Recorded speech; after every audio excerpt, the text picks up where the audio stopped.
Welcome to my 100-day journey in Fields of Mistria. From an overgrown farm, I'll plant crops, raise animals, explore deep mines, battle monsters, and help bring Mistria back to life after a great disaster. In these 100 days, can I complete every challenge, unlock the town's secrets, and become its hero? Let's dive into the adventure. The town of Mistria is devastated by a terrible storm. Everything is in ruins. Many of the townspeople evacuate to the capital, including Adeline and Island's parents. With so few people left behind, restoring the town becomes extremely difficult. While searching for a solution, Adeline comes up with an idea. Why not send a message to the Adventurers Guild in the capital? Maybe someone will be willing to come and help the town. In return, they'll be granted a piece of land to start a farm and a new life here in Mistria. By chance, I come across that notice. Right away, it feels like an exciting opportunity, a chance to explore a new land and help people in need. Without hesitation, I pack my bags and set off for Mistria. But as soon as I arrive, I run into my first obstacle. The only bridge into town is badly damaged and completely impassable. As I stand there, unsure of what to do, a voice suddenly calls out from the other side. A young man gracefully jumps across the broken parts of the bridge and introduces himself as Balor, a traveling merchant. He immediately guesses that I'm here because of Adeline's message and offers to walk with me to my new farmstead.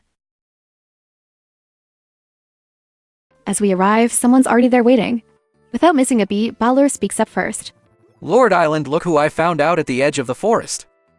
Island happily walks over to me and warmly welcomes me to the town. With his job done, Balor says his goodbyes and heads off to eat and rest.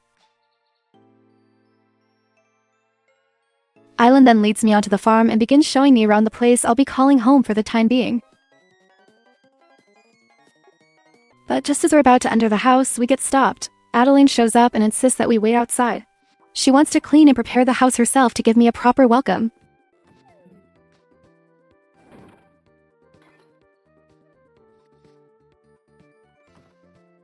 A little while later, everything is ready and I receive a warm welcome from the townsfolk. The house, though small, is fully equipped. Here's a diary where I can save my game at any time. A bed that restores 100% of my energy if I sleep before 2 a.m. A calendar that helps me track festivals and the birthdays of the villagers. And of course, a storage chest, perfect for keeping my extra items when my bag is full.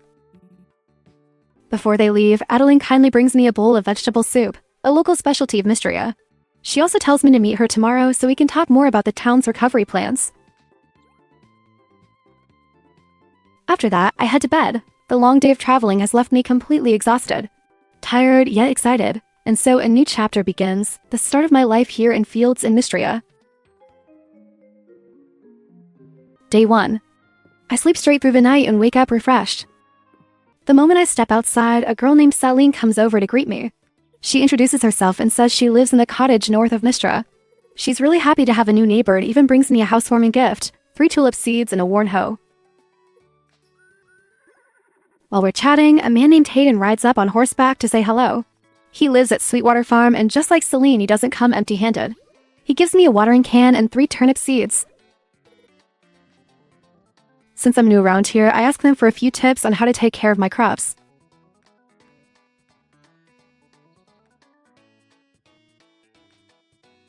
After getting some advice, I dive right into planting.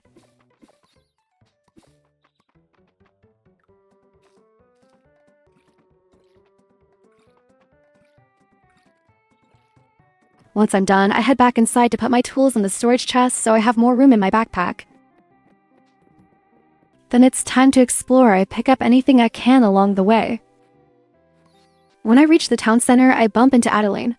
She takes the chance to introduce me to the town request board every day. Villagers post requests here, and if I complete them, I can earn rewards like gold, equipment, and most importantly, renown. The more renown I earn, the higher the town's reputation level becomes. This not only helps Mistria grow more famous, but also attracts more support from the capital. Because of the recent storm, Mistria lost 2 ranks. Since Adeline is the daughter of Mistria's Baron, raising the town's standing again is her top priority. Time to get started on my first quest, and of course, it's the classic meet everyone in town mission. I can use the map to find out where everyone is, and once I meet someone, they'll be added automatically. Since I'm near the general store, I stop by to introduce myself and check out what they sell. They carry seeds and some handy farming tools.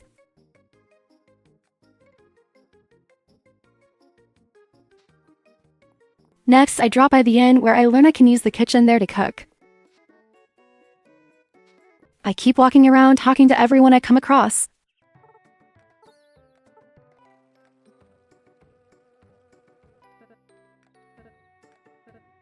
At Rice's place, he tells me I can use the crafting station to make furniture and fences. When I visit Ulrich in March, I find out I can use the blacksmithing station to forge tools and metal items. Then I head over to the carpenter shop, where I discover I can craft or buy furniture, get new blueprints, build farm buildings, and even upgrade my house. Thanks to the map, I'm able to find the villagers I haven't met yet. Among them are 2 very special residents, Dozy the dog who lives at the bathhouse, and Henrietta the chicken at Hayden's shop. On my way to meet everyone, I also pick up various kinds of flowers, fruits, and vegetables.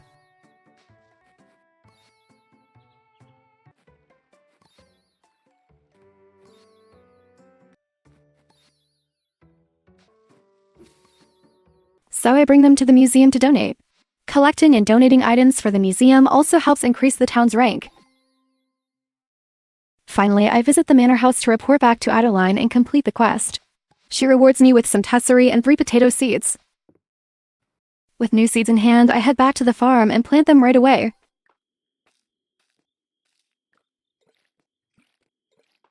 I still have a bit of time left before the day ends, so I clean up some weeds on the farm and collect useful materials like fiber, grass seed, hay, pine cones, and acorn.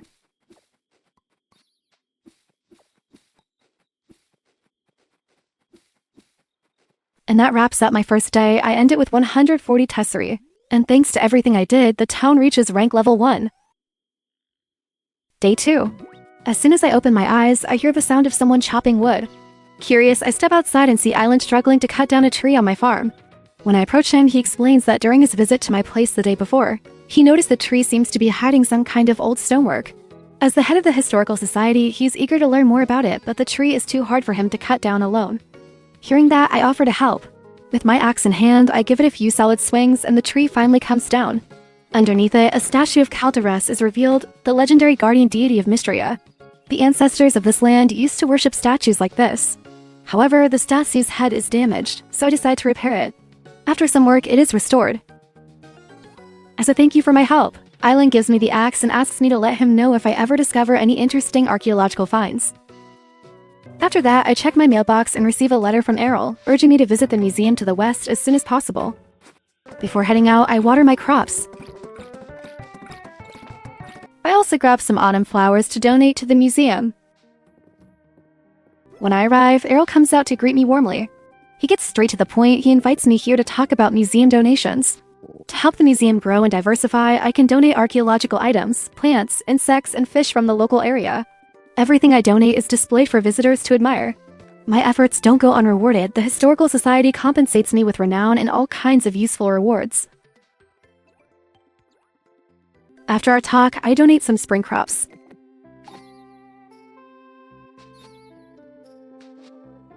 Then I spend some time running around, gathering items from the wild. Later, I head into town, visit the town board to claim my rank level 1 reward, and accept the quest for the day. I also stop by the general store and spend all my money on potato seeds. Next, I go find Ulrich and talk to him. He takes me to the blacksmith shop and shares that he used to be a miner, but the mines are now closed due to the storm. If I want more information about the mine, I can ask Errol, who used to be the mine's foreman. Ulrich kindly gives me a worn pickaxe. Though old, it's good enough to break small rocks. If I want a better one, I need to forge it or buy one from him.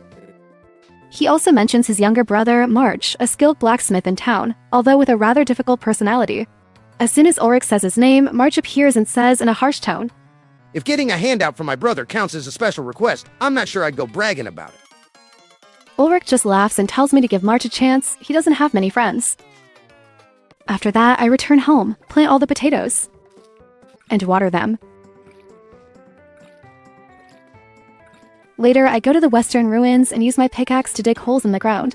I find a variety of archaeological artifacts.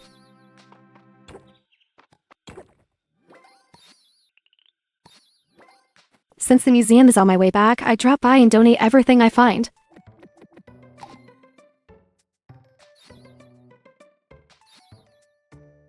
I complete the spring flower set and receive a farmer's cap and a wooden treasure chest as a reward. Inside the chest are 75 tesserae and 2 cranberry seeds. With the remaining time in the day, I go out to collect more materials, chop tree roots for wood, use my sword to cut grass. It doesn't use up any energy, and shake trees for items. Before 2 a.m., I go to bed. That night, I have a strange dream. The stone statue on my farm begins to speak. It says it is Calderus, the protector of Mistria, and thanks me for helping to repair its shrine. It can't remember how long it has been asleep. Its memories are still blurry. It mentions that magical essence has begun to flow again in Mistria and pleads for my help. It needs me to gather this essence and offer it at the shrine so it can regain its strength. Before the dream ends, Calderus grants me the ability to sense and collect essence. Now, while doing daily tasks, I can find essence in the world. At the end of the day, the town rank increases by 3 levels. Day 3. I start the day by reading the mail. Adelina sent me a letter asking me to meet her at the bridge east of town. She says she introduced me to a group that's leading a repair initiative. After finishing a few tasks on the farm, I head into town. As the first cross the bridge, I notice a dive hole in the river below. I jump in and dive down, managing to catch a pike. Next, I stop by the town board to claim all the rewards from the wooden chest and also pick up today's quests. I unlock 2 new cosmetics. Since I got a new shirt, I put it on right away. It's not the best looking, but it's new, so why not? At the meeting spot, everyone is already gathered. The broken bridge has been a huge inconvenience for the town. Balor can't use wagons, making it hard to transport goods. Although they've requested help from the capital, there's been no progress. Fortunately, Nora was able to rally the local merchants to raise some funds. However, construction materials are scarce and expensive, so I agree to help collect materials. Balor mentions that there are plenty of quality rocks and wood on my farm. I need to gather 60 stone and 60 wood. Once the repairs are done, the Saturday market will be able to reopen. Adeline sets up a donation box near the bridge, and once I've collected everything, I should report back to her. It's still early, so I go artifact hunting again.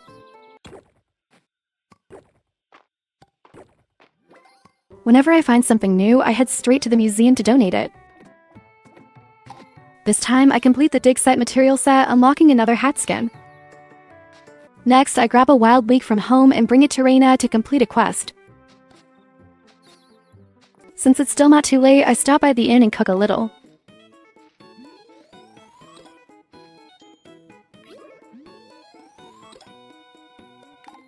After that, I run out to the beach to see what's there. But my bag is already full, so I head home to drop off some items. The chest in my house is already full. So I decide to buy another storage chest. It's a bit pricey, but definitely worth the money. Running around all day completing tasks pays off. The town rank goes up by 2 levels.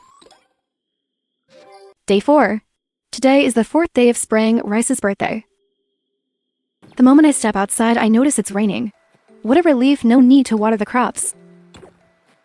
I immediately head out to chop some wood and mine rocks to gather materials.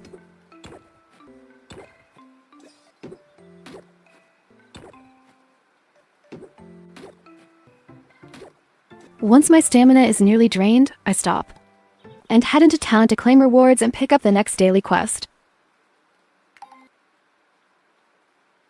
Today, I also unlock a new pair of pants.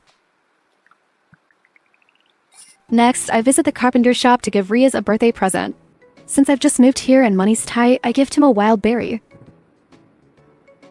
After that, I continue my archaeological hunts and manage to find a few new artifacts.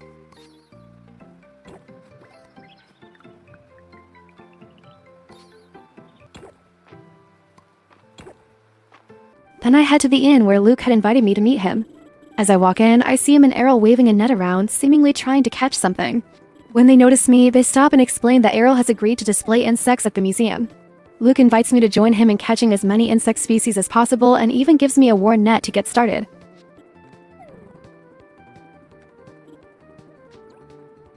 Excited about my new tool, I run around trying to catch bugs.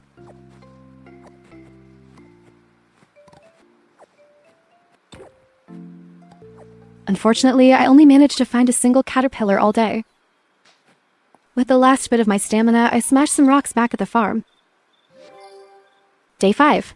This morning, I receive a letter from Reina inviting me to the Sleeping Dragon Inn. Every Friday evening, everyone gathers there to chat and enjoy food together.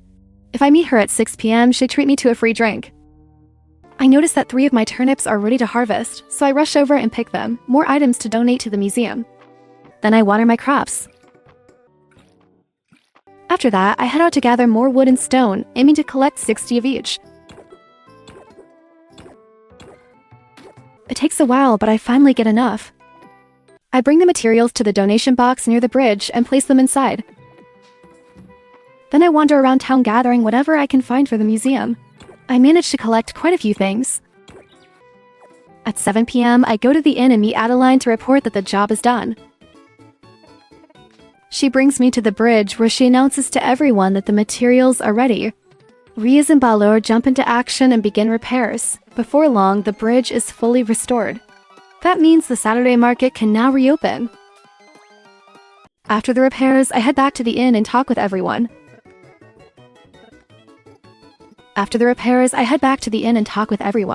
Juniper is there, so I give her a lilac. She suddenly invites me to the bathhouse and I follow her, still unsure what's going on. 3 kids show up too, saying they smelled something weird and followed the scent. Turns out it's coming from Juniper's cauldron, not for bathing, but for brewing a tonic. She claims that just one sip will make anyone feel instantly refreshed. No one believes it. The smell is awful.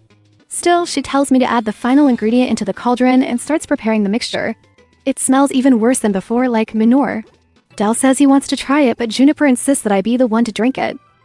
I really don't want to, but I also don't want to let the kids suffer. So I do it.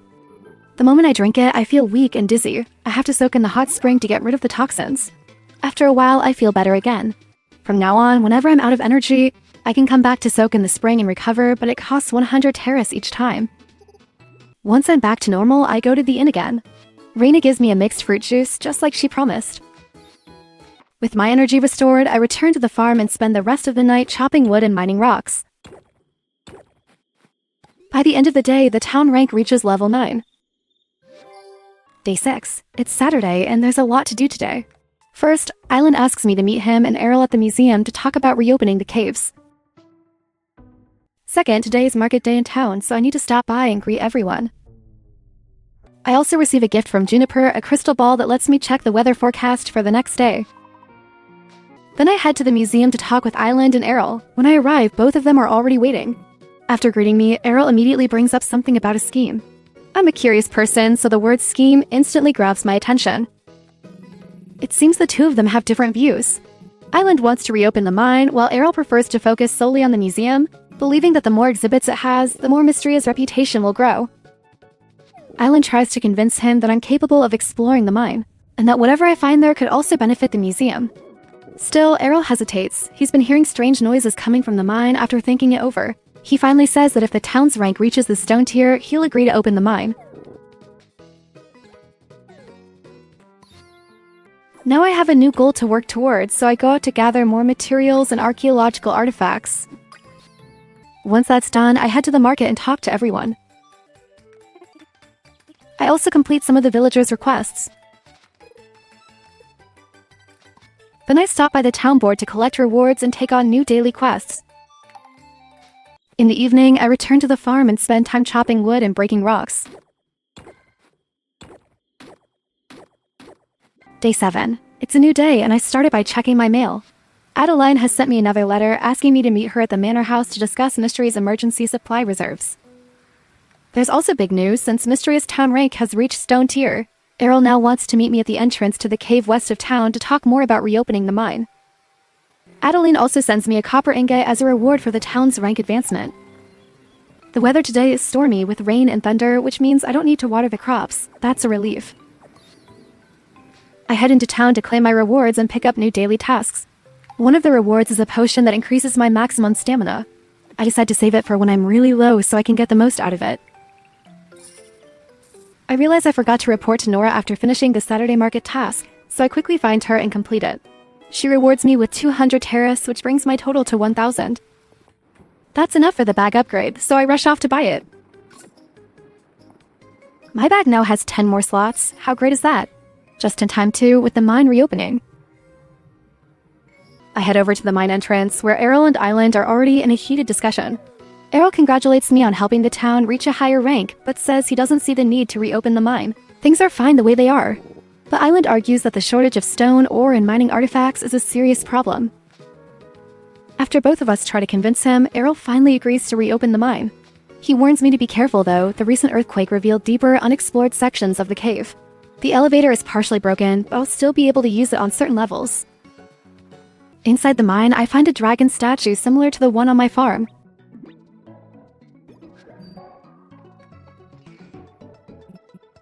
The adventure begins. To go deeper, I need to locate the cave's ladders. I work hard breaking rocks and mining ores. I'm having a bit of trouble fighting the monsters as I'm still learning how to take them down. In the mine, I also collect various types of insects and plants, like mushrooms, for example. Later, I make my way to the manor house for my meeting with Adeline. After the earthquake, Mistria's emergency reserves are nearly depleted. I volunteer to donate berries, but she says they also need crops. She gives me 10 potato seeds to grow and donate once they're harvested. I rush back to the farm to plant them. Luckily, it's still raining, so I don't need to water them, giving me time to gather more wood.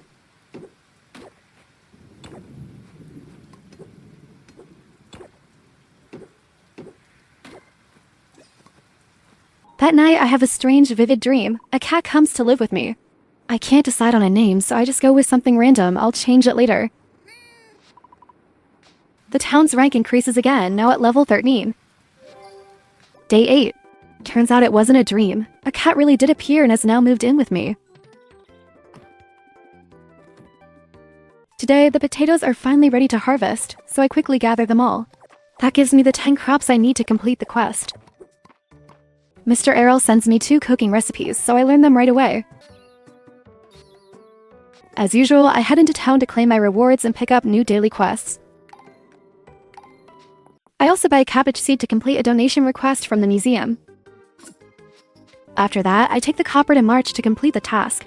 He gives me the promised reward and then kicks me out. Hey, who do you think you are, man? I think, ready to teach him a lesson. But then Adeline shows up and speaks up for me. After hearing her, he thanks me. She also suggests that he give me a quick lesson on blacksmithing. While making a copper ingot, he explains the process to me. Adeline also asks March to gift me the copper ingot and says he'll be happy for me to use his forge. So from now on, I can come here to craft tools or smelt ores. So now I can visit the forge to smelt ore or craft gear. Awesome. Later, I ship 1 fennel to Celine, and she rewards me with a recipe for spring salad. Back at home, I sell 10 potatoes to complete another quest, prep some food, and then head to the mines. After a while of slaying monsters, breaking rocks, and searching for the next floor,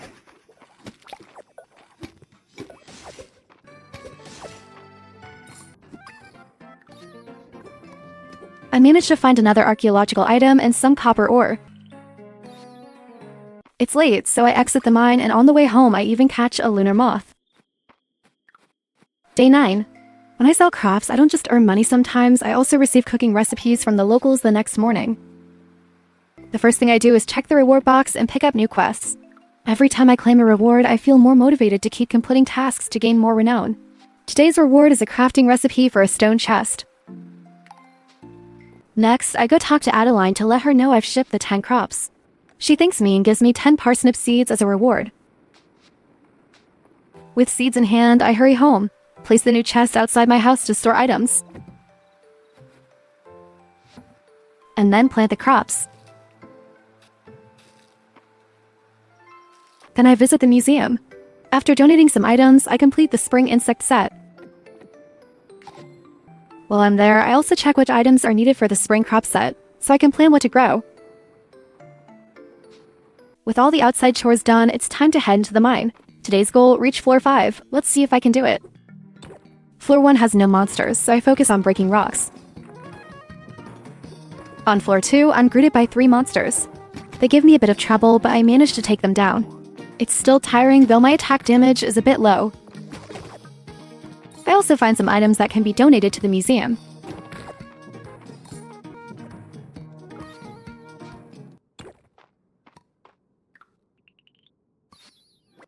On floor 3, I get lucky and find a copper chest with some ore and a ruby inside.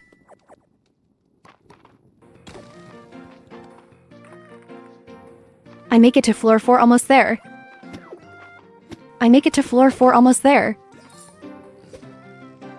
After defeating another monster, my stamina is completely drained, but I eat a bowl of soup and get back to work. With my energy restored, I go right back to breaking rocks.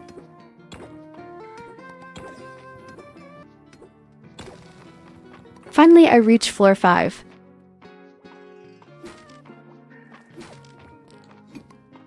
I see 2 monsters, so I charge in and take them down.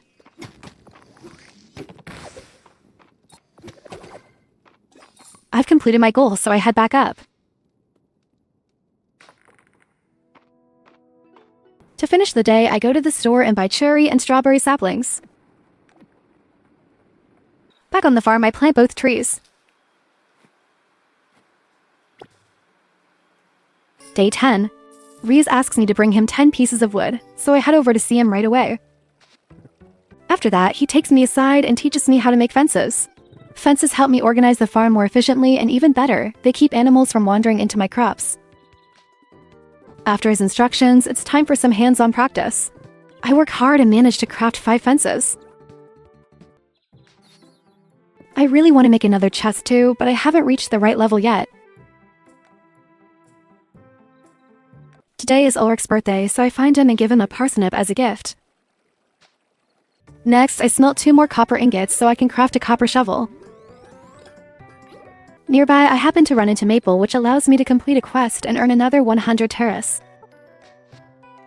After that, I rush into the cave and head to the dragon statue to unlock more support skills for combat, since I'm currently struggling to defeat monsters.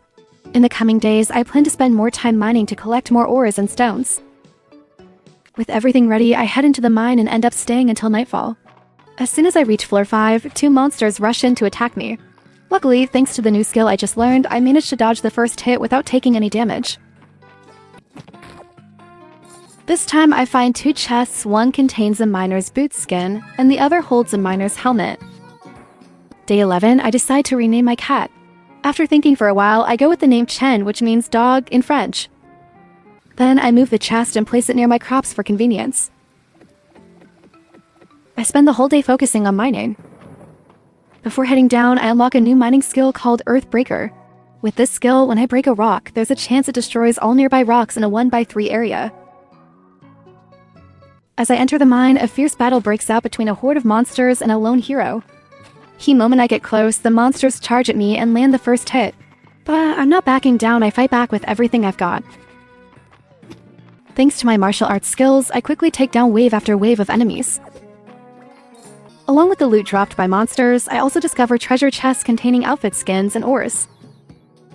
When I reach level 9, I'm exhausted. Despite trying everything, I can't find the stairs to the next floor, so I give up and leave the mine.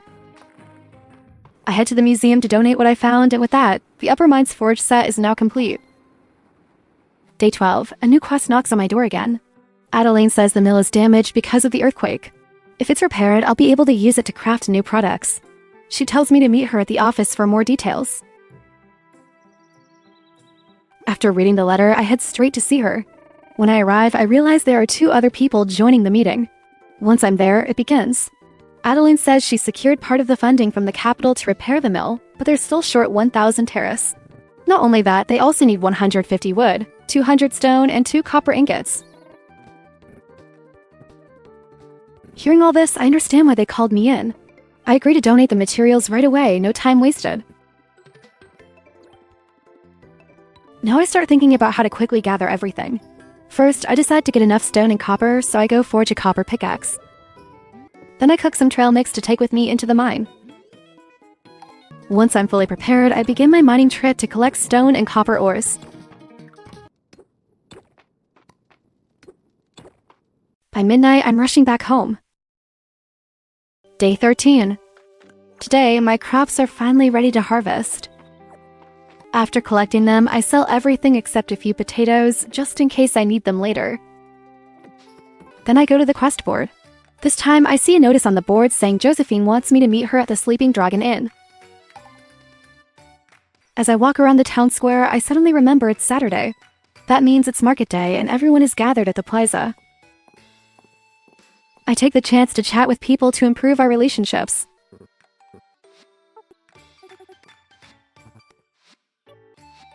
I also drop off some quest items to the villagers while I'm at it. After making the loop around the market, I stop by the crafting station to make some furniture, hoping to hit level 2. But the level bar moves too slowly. So I give up and decide it's better to spend that time forging tools instead. I go to the forge and craft a copper sword. That's when I remember Josephine's request, so I head straight to the inn. When I walk in, I see everyone gathered in the kitchen. Turns out, Josephine is hosting a basic cooking class to teach people how to make vegetable soup. Barler is chopping veggies, Raina is washing them, and I can't just stand there doing nothing, so I step in to help. Before long, the soup is ready and we all eat together and enjoy a nice chat.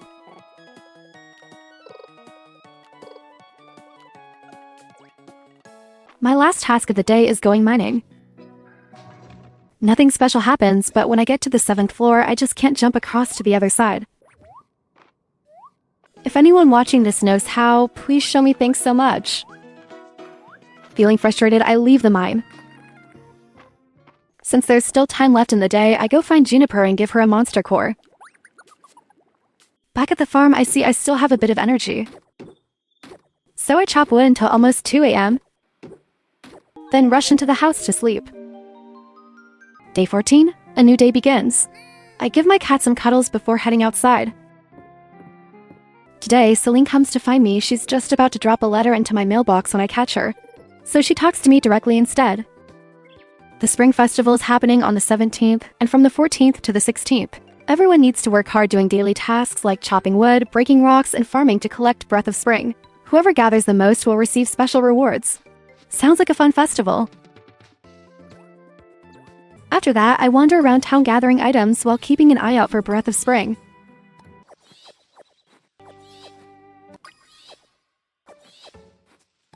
Thinking about it, today marks my 14th day living in town, and I still haven't tried fishing.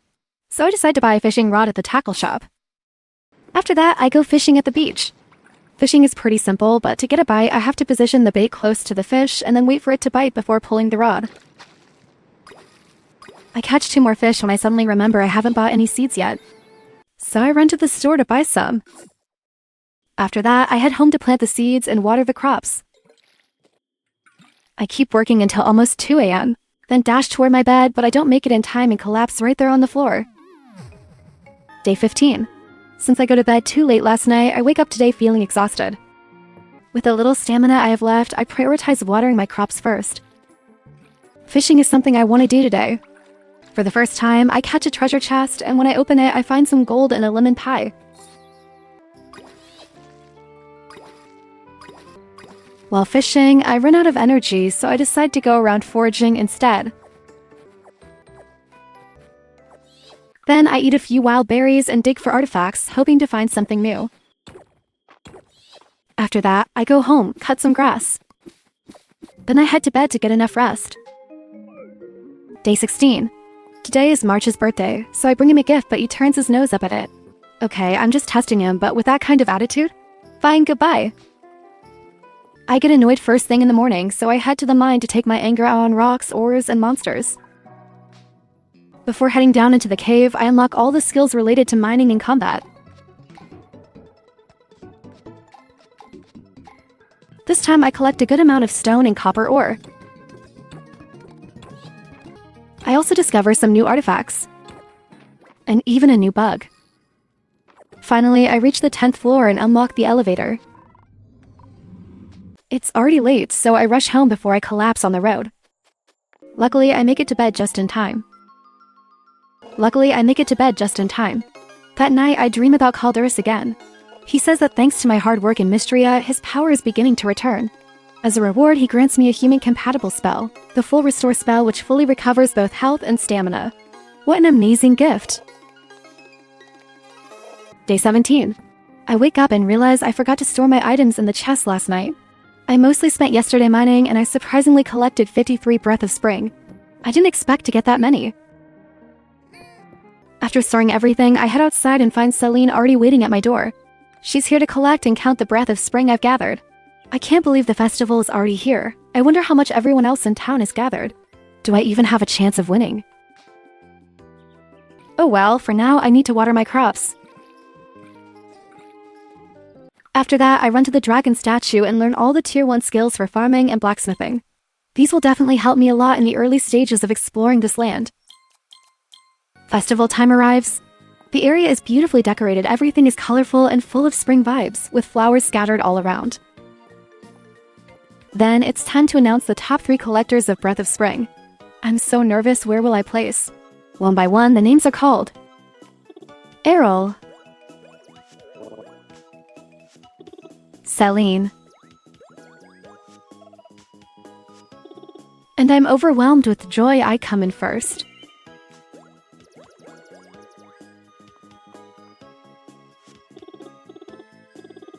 The reward includes lots of spring-themed decorations. My very first festival here ends on such a high note. Afterward, I go around talking to everyone and check out what's being sold at the festival stalls. Nora's shop has decorations. Mabel's stall sells food. And the clothing shop offers outfits with beautiful floral designs. Unfortunately, I can't afford to buy anything right now. Later, I head back to the farm to chop wood and clean up until I run out of energy. Since it's still early, I run over to Eastern Road to forage for food. Day 8 eating. The town greets me this morning with a rainy sky. Since I don't have to water my crops, I use the time to forge a copper axe. Thanks to this new axe, I can now chop down large stumps and gather hardwood. I spend the rest of the morning chopping wood and breaking rocks around the farm. Finally, I gather enough materials and have enough tesserae to repair the mill. So I rush over to the donation box and drop everything in. After that, I find Adeline to report the good news. Ryan then uses the materials and successfully repairs the mill. From now on, I can use it to produce many new items, most of which are related to the animals I'll be raising. With some money still left over, I head to the carpenter's shop to see what I can buy. After a bit of browsing, I decide to purchase the blueprint for a small red co-op. The next morning, as soon as I wake up, I get to work chopping trees and clearing space to make room for the new coop. After a while, I manage to place it, but I don't have enough materials to build it yet. So I get back to chopping trees. One by one, the trees fall to the ground.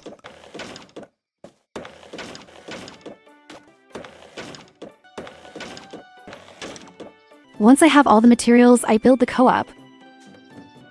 1, 2, 3, and a small, cute little chicken coop appears. Inside, there's already a chest and a mini shipping bin. Next, I reposition the well and move the mini shipping bin closer to the mailbox for easier item selling. After that, I head straight to Hayden's shop. The moment he sees me, he already guesses what I'm here for. He tells me he sells a variety of things for raising animals. He also explains that if I feed, pet, and let the animals roam outside, they'll produce all kinds of wonderful produce. Plus, I can even breed them by feeding them heart-shaped treats, which may result in animals with rare color variants. Unfortunately, I don't have enough money to buy a chicken just yet. So I check the active quest board to see if there's anything I can complete. I find a request from March asking for 5 copper ore and another from Balor who needs 1 copper ingot. Without hesitation, I go deliver the items to both of them. First is Balor. He gratefully accepts the ingot and pays me 220 terrasia. Then it's March's turn, but he's stingy as ever and only gives me 75 terrasia. Later, I go fishing. On my way to the beach, I dig up a new artifact. Right after I cast my line, I catch a bronze chest. Then I notice a diving spot on the water's surface, so I jump in and scoop up some seaweed. Sadly, my bag is full, so I head home without catching any actual fish. What a failed trip. Back at home, I open the chest and find a bit of money and some watermelon seeds. Day 20. Today is market day. It's Saturday, so the town is bustling with people. I take a chance to bring some items and complete villagers' quests. First, I deliver 2 shards to Island. Then I hand over a morel mushroom to Dr. Valen. After completing those 2 quests, I head to the museum to donate some items. Next, I explore the mine. While exploring, I managed to find a new artifact. By the end of the day, I reached down to level 15. On the way home, I stop by the Hayden shop and buy a spotted hen. Back at the farm, I rush into the co-op. And there she is, my adorable little chicken. Day 21, my potatoes are finally ready for harvest. I quickly gather them and end up with 13 tubers. Then I check the mailbox. Adeline has asked me to come to the Marner house to discuss something about upgrading the town. Before heading out, I go into the coop to pet my chicken and let her outside so she can forage on her own. The cherry tree I planted has grown big and started bearing fruit. I eagerly reach out and pick all. I notice I've saved up quite a bit of essence, so I decide to unlock some new skills. After that, I meet up with Adeline and Island. My next task is to help them clear the debris and damage left by the recent earthquake. We head to the square to repair the cracks in the pavement. While we're working, Raina and Celine happen to be walking by. I invite them to help out. Thanks to the extra hands, the job gets done much faster. Next, we move to the museum to clear rocks and sweep up trash. Some of the fallen stones can be used to repair the mountain stairway. While we're at it, Errol and Teruthia show up, eager to lend a hand. Mr. Errol steps in and breaks a huge rock with one powerful swing. He's stronger than all of us combined. Everyone gathers at the mountain steps. March and Ryan volunteer to handle the repairs. The sound of their hammers echoes as they work. Soon, the staircase is fully restored. We all climb up, and it feels amazing to see the town coming back to life thanks to everyone's teamwork. Up the mountain, I find a lemon tree heavy with fruit. I don't hesitate, I pick some right away. A gift from nature like this? Of course I take it. I head back to the museum and donate the cherry and a hummingbird hawk moth. With that, I complete the spring crop set and multi-season set. I claim my rewards and open them. There's a new outfit, so I put it on right away. After that, I spend some time chopping down tree stumps until nightfall. Then I head home and bring a goby fish to Uncle Holt. His family is gathered around, enjoying pastries together. Suddenly, I find myself missing the feeling of sharing a meal with my own family. After completing the quest, I quietly take my leave. With the quest complete, I quietly take my leave. Day 22. I run into town to claim my reward for helping the town reach reputation level 21. Since I'm nearby, I stop by the general store to buy more potato seeds to plant back at the farm. After that, I head over to the crafting station and work hard to create items that will level up my crafting skill. I carefully make 3 rugs, and finally I reach level 2. That means I can now craft stone chests and hay bales, so I immediately make one of each. Now it's time to go home and plant all the seeds in the soil. Once I'm done, I set off for the mines. But I get too caught up in fighting monsters and end up getting knocked out. The next thing I know, I wake up in the clinic, lying in a bed. Dr. Valen tells me he treated my injuries and helped restore some of my stamina. Day 23. This morning, I receive a very simple quest. Deliver 6 wild berries to Elsie. I don't have any in my inventory, but luckily there are 2 berry bush nearby, both full of ripe fruit. I pick from both and end up with exactly 6 berries. I find Elsie and hand them over. In return, she gives me the recipe for wild berry scones. After that, I head into the mines again. This time, I bring my fishing rod. Since I occasionally see fish swimming in the underground pond, these lakes appear randomly on different floors. The whole pond is so big, yet there's only 1 fish in it. I quickly reel it in, and it turns out to be a stone loach. Later, on floor 18, I catch another, a cave eel. Day 24. Early in the morning, I receive a letter from Adeline asking me to come to the general store. She's about to announce Phase 2 of the Mistria Restoration Plan. My town rank is now level 22, and I receive a beautiful ranger's jacket as a reward. Without hesitation, I put it on. Wearing it makes me feel like a real mage. I rush to the general store. Uncle Holt and Aunt Nora look surprised to see me. Mistria has been recovering peacefully since the earthquake, but Adeline is worried we'll become complacent. She wants everyone to return to rebuilding and improving the town. The first place we'll upgrade is the general store. However, there's one issue because this is an upgrade project, not a restoration one. The capital won't fund it. And at that moment, everyone understands who will fund it. Yep, none other than me, Strawberry. The materials required are 500 stone, 300 wood, 5 copper ingots, 5 iron ingots, 3,000 tesserae. That's a lot to prepare. Next, I head to the inn to roast 2 sweet roots. Then I go back home to store items so my backpack has room for mining loot. Before heading out, I check on my little chicken, and to my surprise, it has laid an egg. I pet and praise it, then carry it outside so it can walk around and forage. With everything settled, I head straight to the mines. I'm eager to fight monsters, smash rocks, and find the path to the lower levels. At floor 17, I spot a treasure chest. Excited, I open it only to have it explode in my face. It's a trap. It hurts and only gives me 2 tesserae. What a scam. Just when I thought today was a terrible day, I made it to floor 19. There were no monsters, just rows of copper ore in another chest. I opened it, gathered everything inside, mined all the copper, and then descended to floor 20. Suddenly, a strange new area opens before me. It looks nothing like the previous floors. A faint voice echoes in the distance. Hero the Water Seal. I look around and find a stone tablet. Curious, I examine it, but I can't understand the writing. Maybe Alan can translate it, so I take a rubbing of the tablet to bring to him. Before leaving, I open the golden chest nearby. Inside are lots of ores, a mana potion, and a pair of scrap metal boots with +1 defense. Better than my current gear, so I equip them immediately. Feeling drained, I cast a spell to restore some stamina. Then, since I have the mana potion on hand, I drink it and my mana increases by 1 point right away. Still curious about the tablet, I hurry to Island to have it translated. We go to his office. He tells me the writing is in witch speak, a language once used to communicate with dragons. It's ancient and very few people understand it today. However, someone in town knows more about it than he does Juniper. We go to find her. As soon as she sees us, she guesses what we want and teases us a little. But when she sees the witch speak, her mood changes. She's excited and insists on studying it right away. It takes her a while, but eventually she deciphers it. It turns out to be a list of tribute items required by the mine. Luckily, I should be able to find those items inside the mine itself. Day 25. I decide to spend most of my time in the mines today, so I prepare some food to bring along and gather the offering items listed for the cavern. Once I'm ready, I head straight to the mine. If I dig up any artifacts on the way, I just toss them outside to free up space, but don't worry, they won't disappear. Then I go down to floor 20 and place the offering items on the shelf.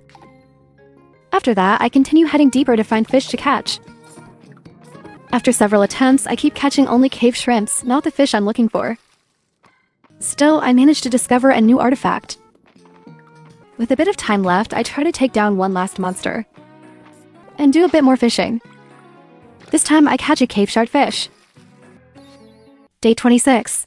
This morning, I go to the museum to donate the artifacts I found yesterday since I didn't have time to do it last night. Next, I continue my journey back into the mines to go fishing. As soon as I descend one floor, I already find a cave pond and catch a brand new fish. On the next floor, there's another pond.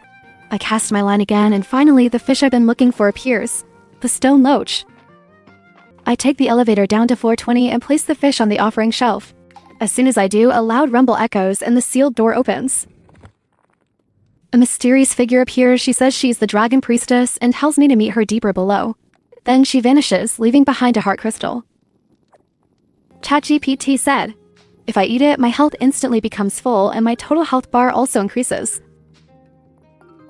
After that, I descend to floor 21. From this floor onward, I start seeing iron ore, along with new fish and plants compared to the earlier floors.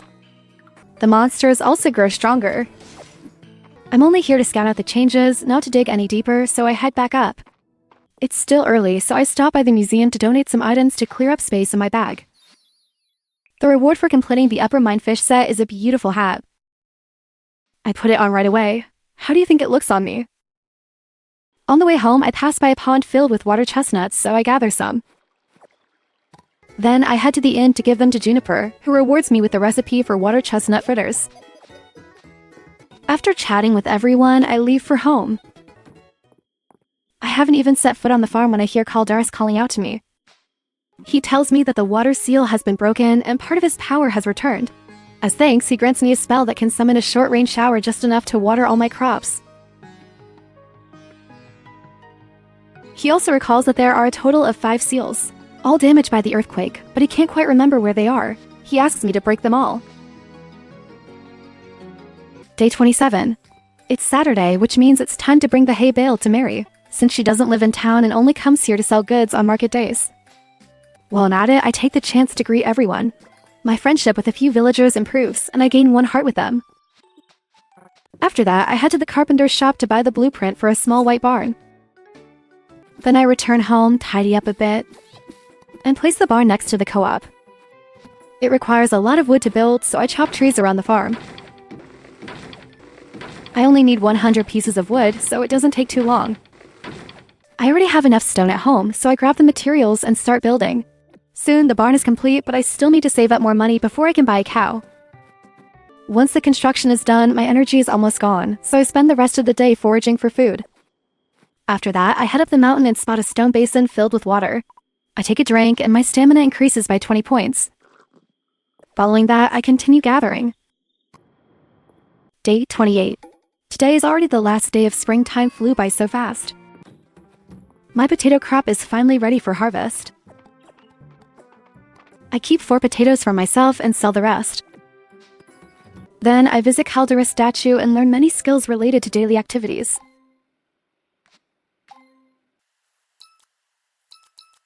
After that, I head to the mine to explore the floors from level 21 onwards, since I need a lot of iron to complete the general store upgrade quest. Inside, I also discover many new kinds of insects and unusual plants. After that, I decide to forge some gear to boost my defense, since the monsters are getting stronger. Without better equipment, I'm afraid I'll end up getting knocked out by them over and over. I decide to forge a copper helmet and a copper armor.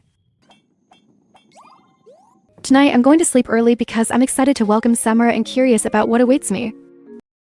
Summer has arrived. I'm so excited to see what new things I'll discover. Come join me. The first thing that catches my eye is the scenery around me. The colors don't seem to have changed much. The very first thing I need to do in a new season is buy new crops to plant. Since I also have to make donations to the museum, I need to buy at least 1 seed of each type. After that, I return to the farm and plant everything right away. Once I finish planting, I carefully water all the crops. Now it's time to explore the new plants, bug, fish, and resources of summer. I gather many colorful summer flowers, along with herbs like oregano, sesame, thyme, basil. I also find many different kinds of fruits. First, I find peaches, then coconuts at the beach, and after that, some wild grapes. Along the way, I catch a straw whopper. The different kinds of fish don't escape my catch either. While wandering around, I also dig up 2 new artifacts. Next, I head to the museum to donate since I collect so many new items today.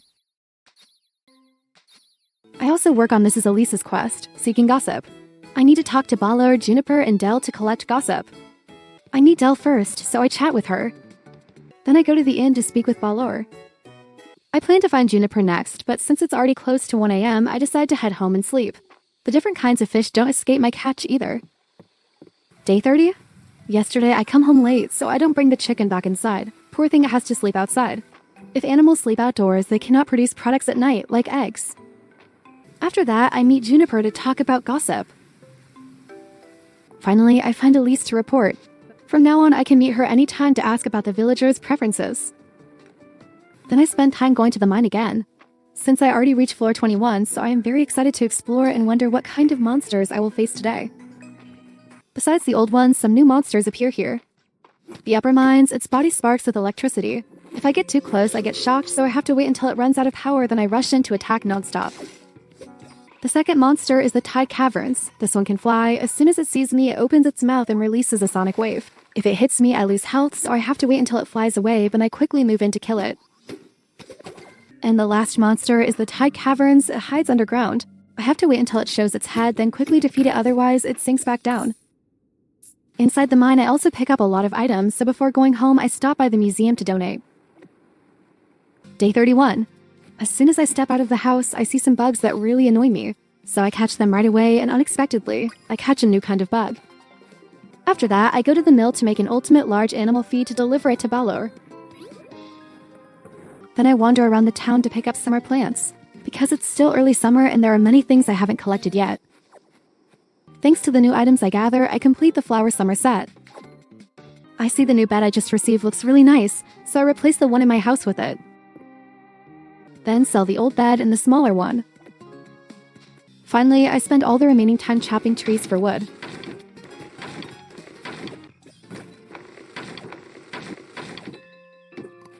Day 32.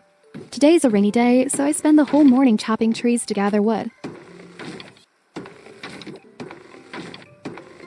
After 2 days of hard work, I finally have enough materials to put into the donation box. But Terra's is still not enough. I need a total of 3,000. Seeing that amount suddenly makes me regret moving here. I thought I would get land and a house for free, but no, I have to gather materials and also earn money for construction. Well, nothing can be changed now, so I wander around town to forage for items everywhere. When I pick wild fruits, there's even a chance that seeds will drop.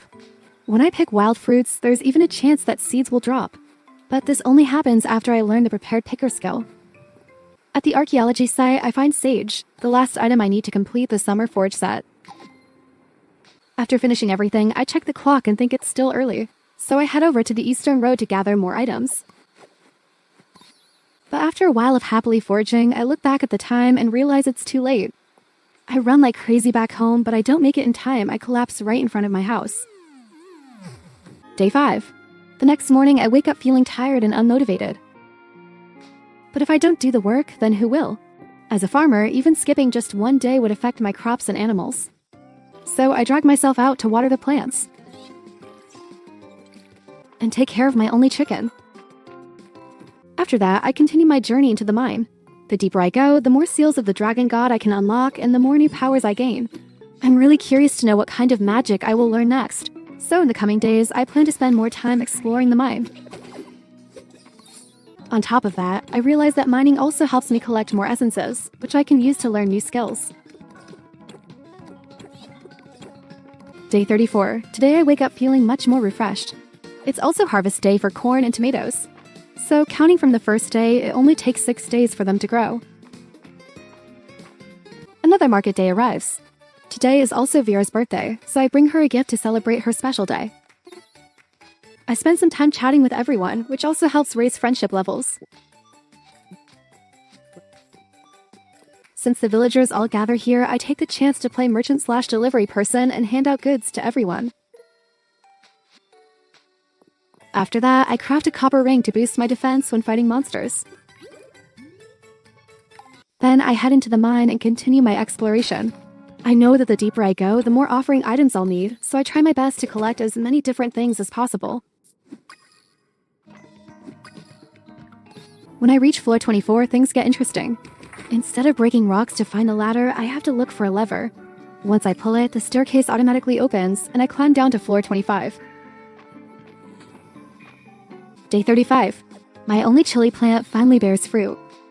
After harvesting, I buy 10 more seeds to plant since I have an order for 3 chilies. Once I finish the farming tasks, I continue exploring deeper floors of the mine. By around 10 p.m., I manage to reach floor 30, then decide to stop the expedition and head outside. Right after stepping out, I dig up a new artifact, which completes another set for the museum. Back home, I see that my essence count has passed 200, so I decide to learn all the Tier 1 skills in cooking and Tier 1 in archaeology. Today, I also unlock a crown, of course. I put it on right away. Day 36. First thing in the morning, I water my plants and care for my chicken. Then I head straight to the mine since I want to prioritize exploring it first. Whenever I see a fish swimming in the pond, I immediately try to catch it, and I manage to catch 2 fish. I also catch a pebble spider. After spending quite a long time inside, I managed to reach floor 35. My exploration pace is pretty fast now. I go down about 5 floors per day. After that, I head home but make a quick stop at the craft station to forge a sword. I smelt enough to get 4 iron bars. And just when I'm ready to craft an iron sword, I realize I can't. Turns out, after 12 a.m., I can't craft anything that takes extra time. Day 37. Today, I finally have enough 3,000 terras, so I head over to Adeline and hand it to her as the upgrade cost for the general store. After that, everyone gathers in front of the shop to discuss the plan. Once the discussion ends, Reese and I get to work on the construction. Before long, the general store is expanded bigger and more spacious than before. With that done, I continue my journey into the mine. I'm already down to floor 35, and I just need to reach floor 40 to uncover new secrets. During the exploration, I find a golden chest containing a verdigris helmet, which has better defense stats than the one I'm currently wearing, so I equip it right away. I manage to reach floor 39, but since my stamina is completely drained, I decide to head home. Day 38. I'm still annoyed that yesterday I only made it to floor 39 just one more staircase, and I would have reached floor 40, so today I'm determined to go back and conquer it. But first, I forge an iron sword. With a new weapon in hand, I head straight to the mine and start cutting through the monsters one by one. Eventually, I make it to floor 40. The shadow of the priestess appears again, telling me to break the seal so the dragon's power can return. Then I approach the stone tablet and obtain the earth tablet rubbing. Reading the document, I can't make sense of anything, but I remember Juniper managed to read witch script 4. Luckily, I run into her on the road and ask her to help translate. Back in her room, she starts reading, but this time it's not so smooth. She struggles for a long while without making progress. Finally, she admits that some terms are completely unfamiliar to her, so she can't guarantee an accurate translation. She suggests we find someone knowledgeable about plants, which turns out to be Celine. Celine kindly agrees to help. After consulting our books and working together with Juniper, they manage to translate the text. Now I know exactly what I need to prepare in order to break the seal. Day 39. This morning, I see that the watermelons are ready to harvest. After harvesting, I keep one to donate to the museum and sell the rest. After that, I run to buy 10 chili seeds. Then I cook some dishes at the inn's kitchen to take with me to the mine.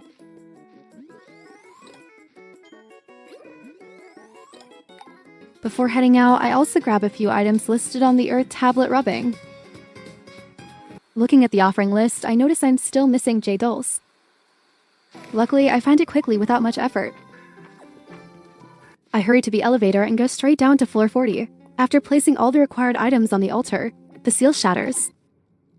The shadow of the priestess appears once more, speaks a few words to me, then vanishes, leaving behind a heart crystal. After that, I proceed to floor 41. From here onwards, silver ore starts appearing. I mine every single silver vein I can find because I need them for weapon crafting.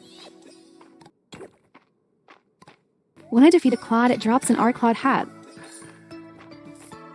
It is still early, and I don't feel like going home yet, so I go to the crafting station and make a copper fishing rod. Then upgrade my pickaxe to iron pickaxe. Finally, I return home. Calderas calls me over saying he wants to talk. He tells me that the earth seal has been broken, so he grants me the growth ability. When I use it, it instantly boosts crop growth within a 3x3 area. Day 40. This morning, I receive a new quest, repair the beach bridge. Turthia tells me to meet her and Adeline at the beach. I also get a new recipe, salted watermelon, from Nora as a reward for selling watermelons yesterday. Thanks to the money I make from selling watermelons yesterday, I have enough to buy a cow. And I even have some left over, so I buy a rooster to keep my hen company. Seeing the cute hen Henrietta, I walk over to talk to her and give her a little pet. After shopping, I head to the beach and walk over to where the two of them are standing to talk. Near Turthia's house, there's a great spot for fishing and foraging. Everything there remains untouched and unaffected by the disaster, except for the bridge, which is completely destroyed. I'm really curious to see what's on the other side, so I tell Adeline that I have some experience with bridges. After hearing that, she calculates the materials and tells me I'll need to prepare 300 wood, 150 stone, 50 fiber, and 1,000 terracia. Meanwhile, Turthia will discuss the design with Riaz. After that, I stay at the beach and do some fishing. The first fish I catch is a char. Then I catch 3 more too by fishing and 1 by diving, but my bag is full, so they fall out. I also scoop up a water bug, a common insect found at the beach in spring. Back at home, I roll up my sleeves and start chopping trees for wood. Halfway through, my stamina runs out, and I consider calling it an early night until I remember I can cast a recovery spell. With a single cast, my stamina bar fills up instantly and I get back to chopping. Countless trees fall as I keep working, and by the end of the evening I've collected nearly 150 wood. Before bed, I realize I haven't petted my 2 chickens yet, so I give them some affection. And then head to the barn to fill the trough with food for my cow. After that, I go outside to cut grass for more animal feed. While doing this, I even managed to catch a jewel beetle. Day 41. Saturday is here again, so I grab the sesame and head over to Vera. I can only meet her on Saturdays, so I make sure to deliver it while I can. After that, I run straight to the museum to donate the items I found yesterday. Then I wander around, gathering resources from all over the place. By evening, I get back to chopping wood to reach the 300 pieces I need, and cutting grass to gather more fiber. Day 42. This morning, I head to the archaeological site to search for artifacts. When I arrive, I see Ulrich and Errol leading the children on a tour. I greet them quickly and start digging for artifacts. I don't find anything new. Next, I go to the beach to deposit all the wood, stone, and fiber into the chest. At the beach, I notice Island swimming. He looks really fit. Not only that, but Balor, Reyna, and Adeline are also there. It all looks stunning, haha. After that, I meet Terithia and we work together to repair the bridge. A beautiful and sturdy bridge is built. I then explore the area to see what's there. There's also a stone basin for holding water, along with a beach and a small pier for fishing.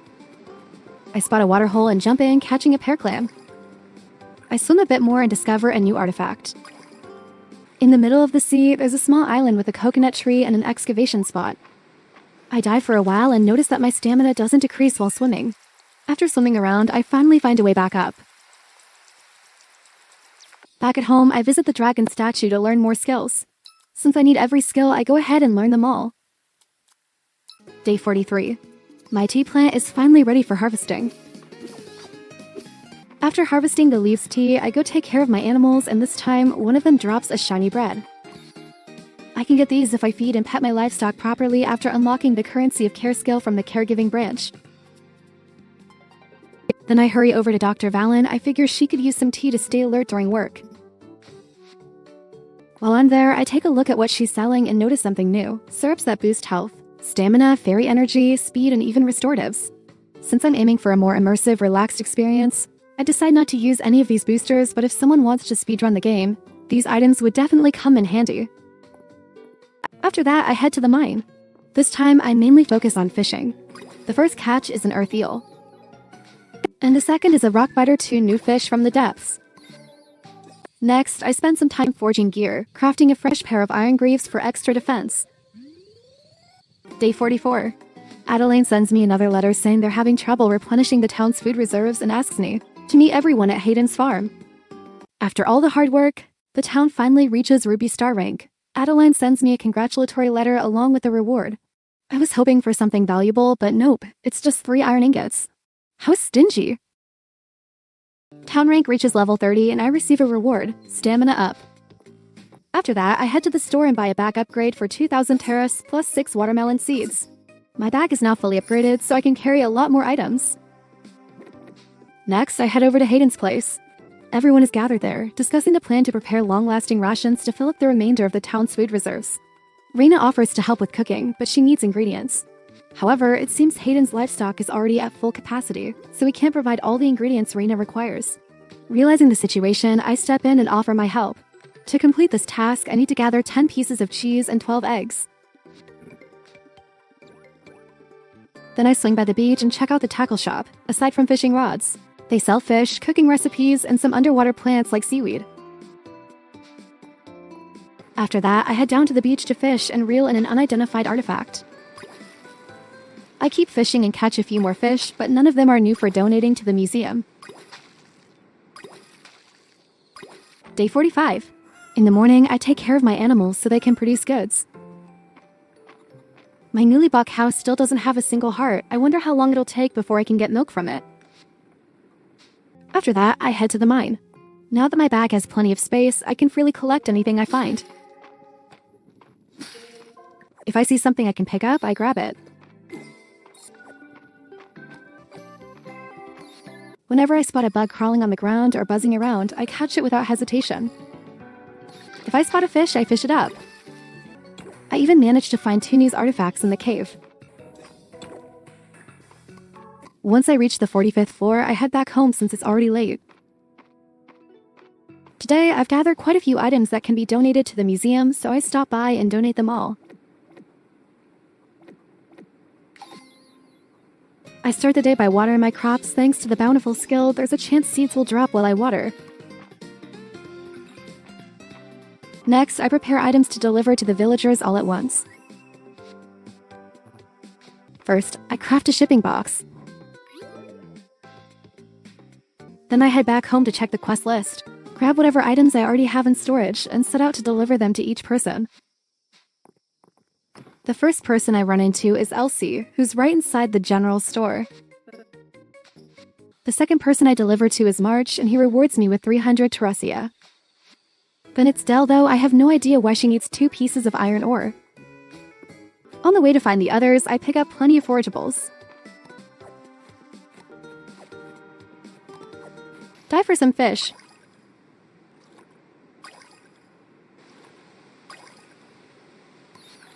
And even discover 2 unidentified artifacts. Day 48.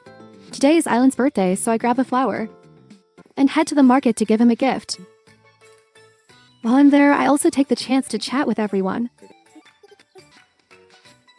After that, I run back home and buy another bowl, thinking it would help me get more milk, but I was completely wrong. Bowls can't produce milk. What a silly mistake. Well, what's done is done, so I shake it off and head to the mine. Before going deeper, I stop by the stone statue to learn some new skills. After reading for a while, I decide to prioritize certain skills first.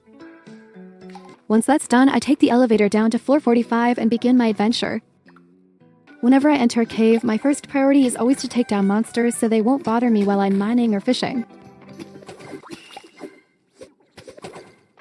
When I reach floor 46, a spiral-shaped circle appears on the water surface. Swimming into it teleports me to another water zone. Unfortunately, my weapons and armor are still weak, so my HP drops quickly. I decide to head back home and rest. Day 49. I try to get to the mine as early as possible because I want to practice fighting monsters and gather more iron for crafting gear.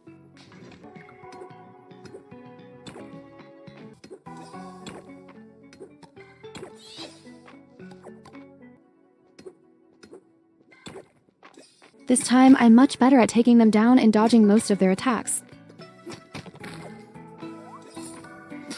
After a while, I manage to reach floor 49, but it's already midnight, so I rush back home. Day 50. It's raining today, so I start by visiting each barn to stock up on feed for the animals. My cow finally produced milk, not just 1, but 2 bottles. Probably thanks to the barnyard bounty I skill. Since it's raining, I decide to go fishing for a bit. Crossing the bridge near Terithia's house, I spot a huge fish shadow in the river and immediately cast my line. To reel it in, I stay completely focused as I suspect it's a grouper, a rare giant ocean fish found in summer. My guess is right, I catch it. I dive underwater and manage to retrieve 2 new artifacts. I also swim out to the small island to dig, but don't find anything new there. Next, I fish at the beach and catch a cod. Then manage to snag a sandbug as well. Feeling great after the successful trip, I head straight to the museum. The more I donate, the higher the town rank goes. The rewards for leveling up aren't very impressive so far, but I believe helping the town grow will lead to something truly valuable later on. Oh, and the summer insect set is now complete. What a satisfying feeling. Then I head to the restaurant to deliver the cod to Raina. And while I'm there, I chat and give flowers to a few people. Day 51. In the morning, I go to the chicken coop. The rooster I bought has started producing feathers. I head to the beach again lately. I've been finding a lot of new things there, so I go with high hopes. Unexpectedly, I discover 2 more artifacts and catch a crab. I spend the rest of the day running around collecting more items. Back at home, I store all my loot in the chest. Day 52. Today is Nora's birthday. From now on, I'll try to give gifts that people actually like, so I cook up a bottle of coconut milk and give it to her. She seems to really enjoy it. After that, I head over to the museum. While checking through my storage chest, I realize I still have a few items from the caverns that I haven't donated yet, so I bring them along. With that, the Tide Caverns insect set and the Deep Earth Forge set are now complete. It's been a few days since I last visited the mines, and my hands are itching to get back to it. Occasionally, I stumble upon special floors with either a statue or a stone basin filled with pure water, which helps restore some health and stamina. I also managed to catch a deep earthworm, a type of insect that lives between floors 41 to 59. It usually hides beneath rocks, so breaking stones makes it easier to find. Finally, I reach floor 50. Having met my goal, I decide to call it a day and head home. Day 53. Today is another rainy day. It feels like the season is about to change since it's been raining more often. For some reason, rainy weather always makes me want to go fishing, so I head out to the beach with my rod. On the way, I also pick up a few items that had fallen to the ground yesterday because my bag was too full. Among them was a sweetfish, a common medium river fish found in summer. This time, I don't catch anything new.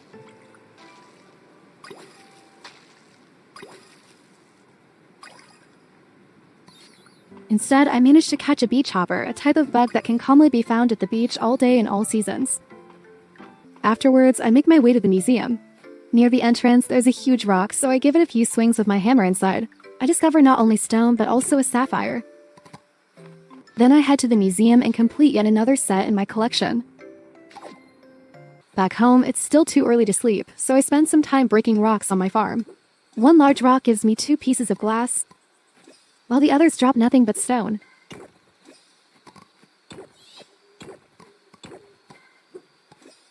Finally, I head to bed and drift off into a deep, satisfying sleep. Day 54, it's Mabel's birthday today.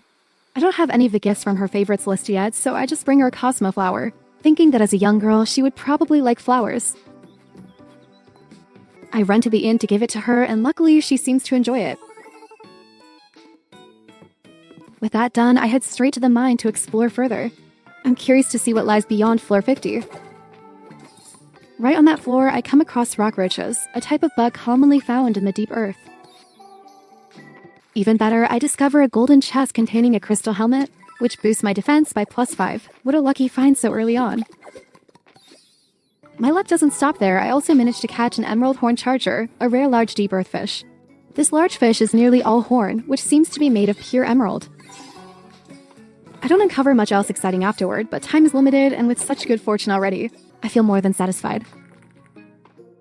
As usual, I make my way to the museum to donate items. This time, I complete the Deep Earth insect set. Later, I head back to the inn since it's Friday, meaning most of the townsfolk are gathered there. While I'm at it, I hand Raina the deep earthworm, which she apparently needs to gift to Luke. Finally, I return home and sell off some of the extra items I don't need to make a bit of money. Day 55. In the morning, I tidy up my house. The old furniture gets replaced with new tables and chairs. These are rewards I received for completing museum sets. I sell off the old ones afterward. Next, I head to the barn.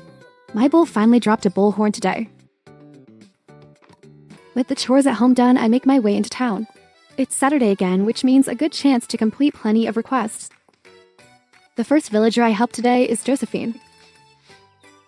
The second is Hemlock, who needs a caterpillar for Luke. Then there's Darcy, who asks for a coconut. Finally, Mary requests that I bring her a watermelon. After earning a decent amount of money, I head over to the Eastern Road. It's been a while since I last came here, and I'm curious to see if anything new appears. On the river, I spot a school of fish and try casting my line. At first, I thought I only catch one type, but surprisingly, I pull up different kinds. At the lake, I reel in a snapping turtle, a catfish, a golden shiner, a roach, and a turtle. The rest are mostly minnows and sweetfish again.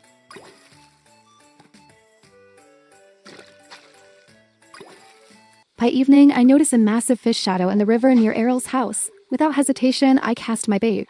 The fight isn't too hard. The fish thrashes only a little before I manage to pull it out. It turns out to be a tarpon, a rare giant river fish found in summer. After that catch, I'm completely exhausted, and just as night falls, I finally head home. Day 56. Time really flies. It's already the last day of summer.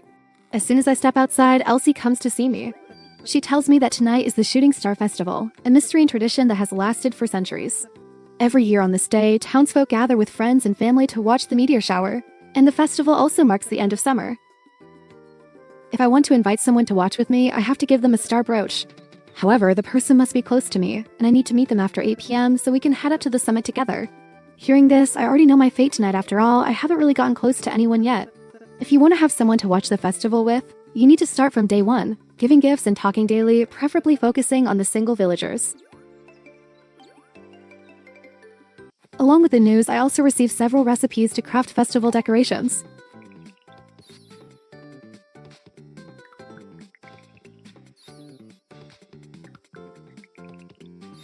Afterward, I head to the river near my house to try fishing one last time before the season changes. The first catch of the day is a loach. The town is beautifully decorated for the Shooting Star Festival. Star-shaped ornaments are everywhere. I run around trying to give star brooch to different people, hoping someone might say yes. Sadly, they all turn me down. On a night where everyone gathers in pairs or groups, I find myself completely alone.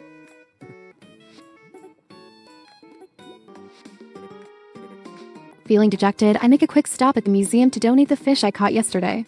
That completes the summer river fish set. After that, I go down to floor 30 of the mine to search for artifacts that can only be found there. While breaking rocks, I'm lucky enough to uncover a starlight coral.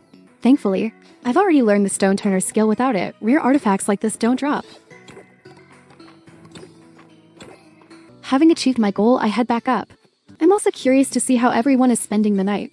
I find people gathered in small groups sitting together, since no one invites me to join them. I decide to head home and sleep early, so I'll have the energy to start a new season tomorrow. And just like that, summer is over. After 2 seasons in the game, I've learned a lot and want to share a few thoughts. To complete every museum set, you not only need to collect everything diligently, but also learn the right skills. For now, earning money isn't too urgent. The selling prices of most items are pretty low. The in-game days feel short, making it hard to get multiple things done.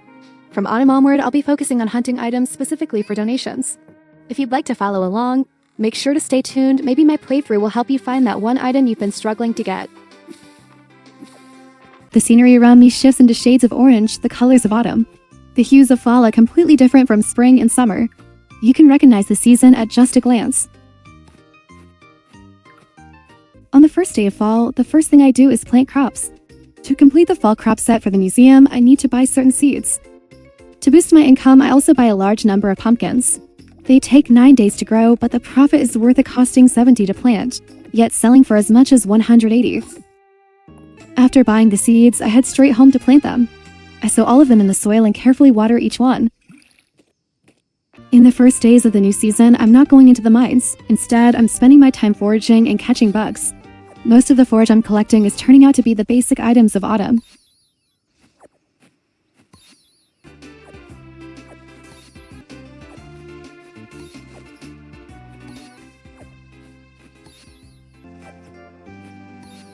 Besides that, many types of insects are only appearing in this season.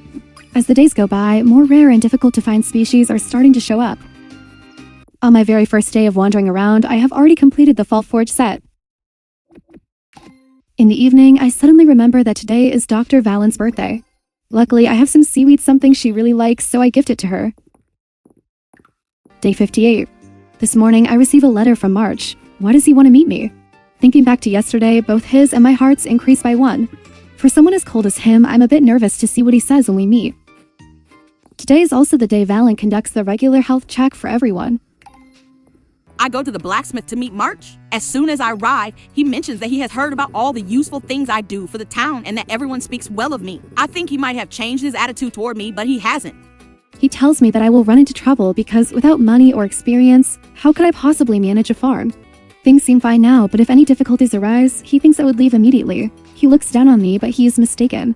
I am more capable than he thinks. I snap at him. Jealousy is an ugly thing, March. I expect him to get angry when he hears that, but surprisingly, he gives me a copper hoe. It turns out Ulrich was right, he doesn't know how to talk to people, but his heart is really kind. After that, I go to the doctor. She's carefully treating Hayden's leg. He injures it by tripping over a sack of grain. When he sees me, Hayden starts complaining that for the next 2 weeks he won't be able to work. The crops will fail, the animals will die, and he himself might starve. Hearing him complain, Valen tells me to go down to the basement, find a bucket in the corner, scoop a spoonful, and bring it up to her. I bring it up to her, she holds it, and I give it to Hayden to drink. After taking it, he immediately feels better, stands up, and walks away. Then it is my turn for the checkup. Luckily, I don't have any problems. Afterwards, I return to my usual work, running around collecting everything I can find. During this exploration, I break a large rock and reach a piece of land with a staircase leading somewhere, but it is blocked by thorny vines, so I cannot pass through. Then I go home and sort my storage boxes into 2 sides, one for gems, relics, stones, and materials. The other for crops, fish, and insects. Day 5-9. This morning, I receive a task from Layden. He needs 15 pieces of wood and asks me to bring them to him if I have any. After I deliver the 15 pieces of wood, he tells me to find Ria's and give them to him. I go looking and find Ria's standing near a tree stump in the old ruins area. Taking the piles of wood, he says he will use them to build a new birdhouse, since the old one was destroyed by the earthquake. Nearby, I also see a rock blocking the path to another area. Beyond it, I discover a magical well. If we throw money into it, something will come out. But for now, I am too poor, so I leave it. Back home, I replace the flooring to make the house look brighter. Then I go to the forge to craft a silver axe so I can chop trees faster. I will need a lot of wood soon. After that, I head to the museum to donate and complete the ancient artifact set. When I return home, I test the sharpness of the new axe. As expected, the silver axe is on a different level, it chops much faster. Day 60. Today is Layden's birthday. I know he likes shard moss, so I bring some to give him. For me, that's an easy gift. After that, I go to Celine's house. She calls me over to talk about flowers. Errol has given her an old book. She can't understand the writing inside, but it has many illustrations of Mistria's ancient plants. I have never seen these kinds of plants before. Celine says she once spotted them at the cottage ruins east of town, so she invites me to go there with her to see if we can find any seeds. I dig around, not expecting much, but to my surprise, I actually find some seeds. Celine takes the seed and brings it back to plant. Next, I return home and learn a new skill. Then I go out to water the crops, but the watering feels a bit slow.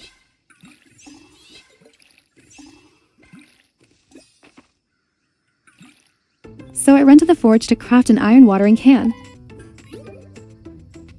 Afterwards, I visit the shop to buy seeds for 2 kinds of flowers needed for the museum donation. I also buy a few extras, just in case I need them later.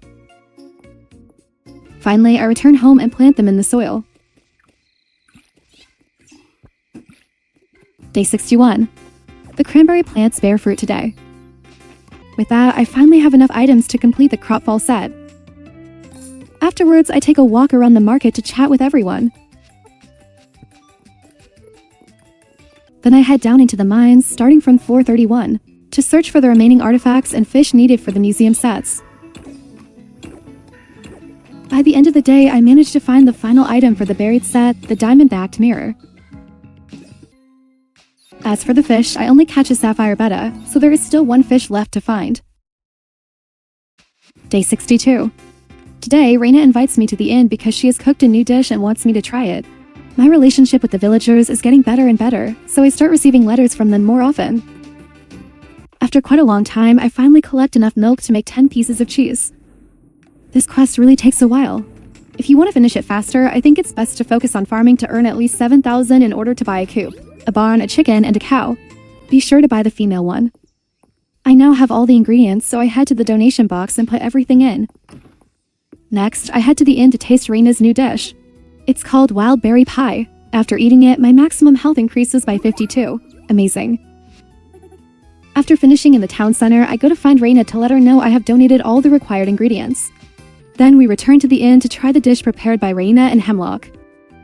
As a reward for completing this quest, I receive a cow cheese hat and a chicken egg hat. Finally, I run out to the beach to go fishing. As soon as I arrive, I see 2 giant shadows in the water. I quickly cast my line and manage to catch both sharks one after the other. After that, I catch a mullet and 2 butterfish. Day 63. In the morning, I take the chance to finish all my work on the farm, tending to crops and animals. In the afternoon, I plan to go to the mine.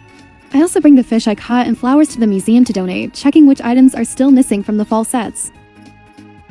Then I head down into the mine. My main goal is to catch the water balloon fish, which can uncommonly be caught. Luckily, I find it right on floor 31. That completes another set.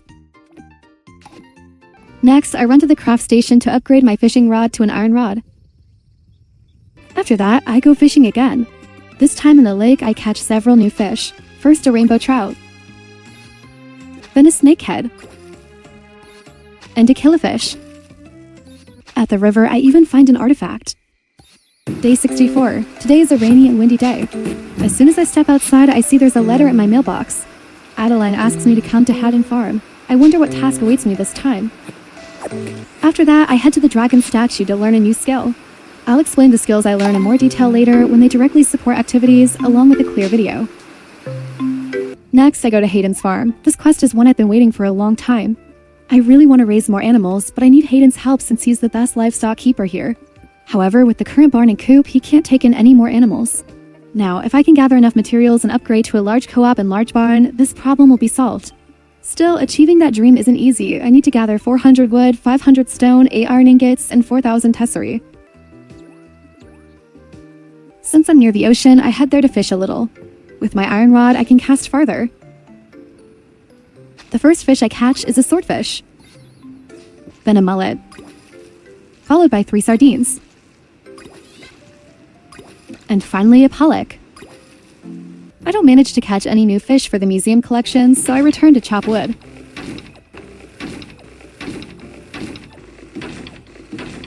Once I've used up all my stamina, I notice there's still time left, so I run off to forge 8 iron ingots. Day 10. Looking at the pile of pumpkins, I picture money falling from the sky. Selling these pumpkins will earn me quite a lot of money. The chrysanthemums are also ready to pick. That means I have gathered enough items for the fall flower set. Next, I continue chopping wood.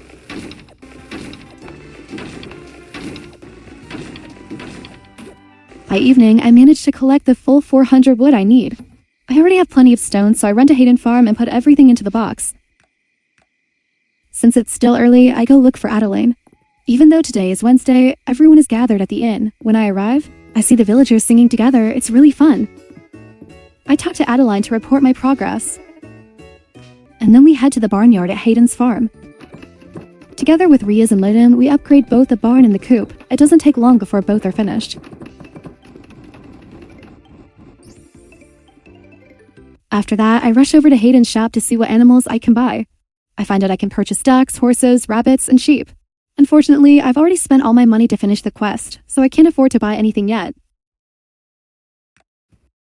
With everything done, it's only 10 p.m., so I go chop more wood nearby and manage to gather nearly 100 extra pieces. Day 66. Early in the morning, Hayden comes to see me. Because there was a big storm yesterday, he's been going around checking for damage. Luckily, nothing seems broken except the weather vane blew clear off my new barn. He asks me to find it before Riaz and Landon notice. He suggests that since the wind was blowing northwest, I might find it at the Narrows. If he already knows that, why doesn't he just go look himself instead of asking me? With the money I earned from selling pumpkins yesterday, I buy a pair of ducks.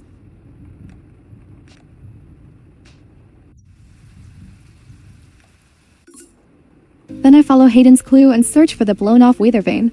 I look from the mountains down to the excavation site, but still find nothing. By chance, I remember there's a piece of land next to the river. As soon as I swim across, I discover the missing item. After the storm, a strange horse statue has also appeared here. If you see the statue, make sure to agree to exchange 100 essence, don't refuse like I did. Since I'm still new to the game, I didn't know what it would unlock, so I just left it. I take the weather vane back to Hayden, who was sitting at the inn having a meal. With the remaining time, I go fishing. In the river, I catch razorback, perch, grayling, and shad. Later, I stop by the museum to donate my finds. Just today, I managed to catch 4 fish for the Fall River set. On my way home, I also found a new artifact. Day 6-7. On the active quest board, Balor is looking for someone to help him unload cargo, with a reward of 200 tesserae. 200 tesserae feels pretty cheap to me now, but I decide to help him anyway. After meeting him and telling him I'll help, he asks me to wait for him at the general store. While I'm there, he talks with Nora. I overhear her complaining about the prices. So I ask him about it. He says the prices have gone up today because he has to pay me extra for my work. After his explanation, I get to work and carry all the crates inside.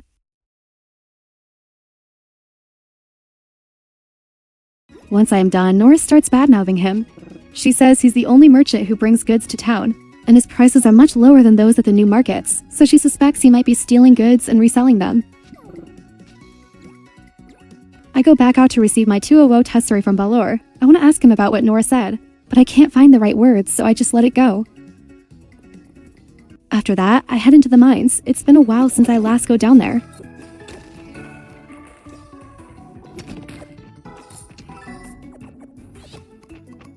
During the whole trip, I find many things, but only the earth-infused stone is needed for the museum. Day 68. Early in the morning, I receive a lot of mail. Among them are 2 letters from Adeline. In the first one, she writes that if I want to know more about the work they do for the government, I should come to the manor house. In the second, she asks me to come to the inn to discuss what's next for Mistria. There's also a letter from Riaz. He tells me that he now has the blueprints for medium barns and coops. On my way into town, I spot some fish near the river by my house. I try casting my line and end up catching a wooden chest. When I arrive, I realize it's Saturday, so everyone is gathered here for the market. Then I head straight to Adeline's room. Her whole family is there. Adeline introduces everyone's role. Elise is in charge of running grant requests for Mistria. Island handles excavation and history documents, and Adeline herself works with taxes. She calls me here to review the list of things I've done since I arrive. Once that's done, we eat the meal Adeline orders.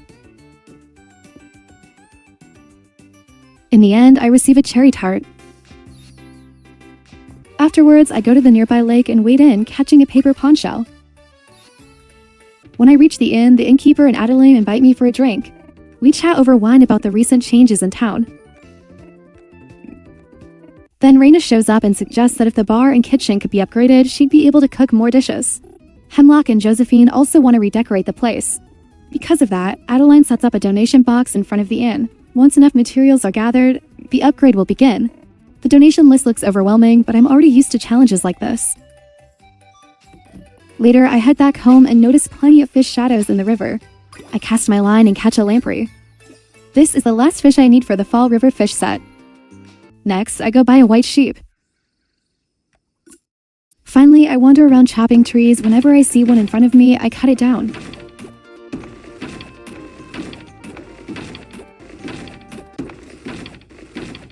Day 69.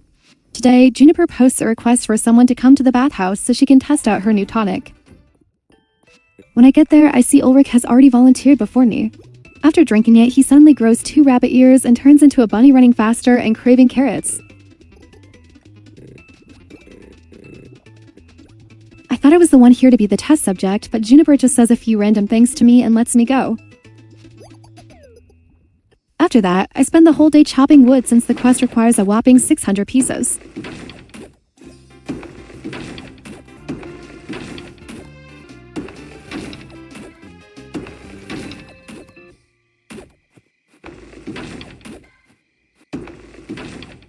I also buy a black sheep to add to my farm. Day 70. My ducks have grown up and started laying eggs. The tiny lambs look so cute standing next to the 2 fully grown cows.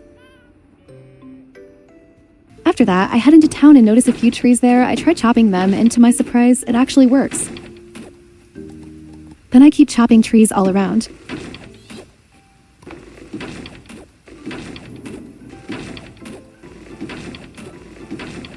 While also fishing along the way. For the whole day, the only new catch I get is a halibut. And I also find a treasure chest. Day 71. Hayden hosts a small gathering at his house today and invites me to join. Before heading out, I learned some new skills.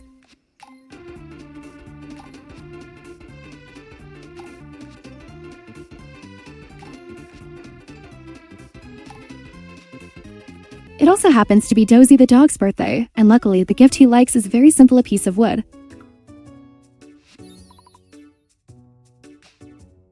After that, I go to Hayden Farm for the gathering. There are 4 of us at first, and Reus brings a board game so we can play together. Little later, March shows up. He's late and even causes trouble with Henrietta the chicken, which is pretty tiring. When Hayden brings out the popcorn, we finally start the party.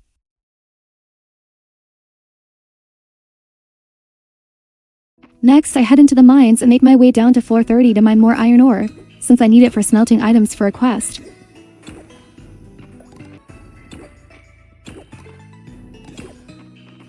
Along the way, I also find 2 treasure chests. And unlock 2 new decoration blueprints. Since my stamina is running low, I decide to head back up. To finish the day, I forge a iron armor and bring it to Errol to complete his quest. Day 72. In the fall, I really visit the mines, so today I decide to head there early, hoping to reach floor 60. I spend my time fighting monsters and mining rocks to find the stairs down. At last, I reach floor 60. Another mysterious door appears. I approach the stone tablet and take the fire tablet rubbing. Hopefully, Juniper will still help me translate the words written here. After leaving the mine, I run straight to find Juniper. She's at the manor house talking with Elise. When I mention the fire tablet rubbing, she quickly returns home and begins translating it. This time, she works quite fast. I need to prepare a faceted rock gem, a rock root, and an emerald. I notice there should be 4 items, so I ask her. The 4th item is unusual. She says it's a sealing scroll. I've never heard of it before. Juniper explains that rumors say it still circulates among the nobility, but it must be traded discreetly. She suggests I talk to Balor since he might know more. At the inn, Balor confirms he has indeed heard of it. He says it will take him a few days to track one down, but he'll let me know once he has news. Day 73. I start the day by catching a golden chest, which contains some money and a recipe for a sushi platter.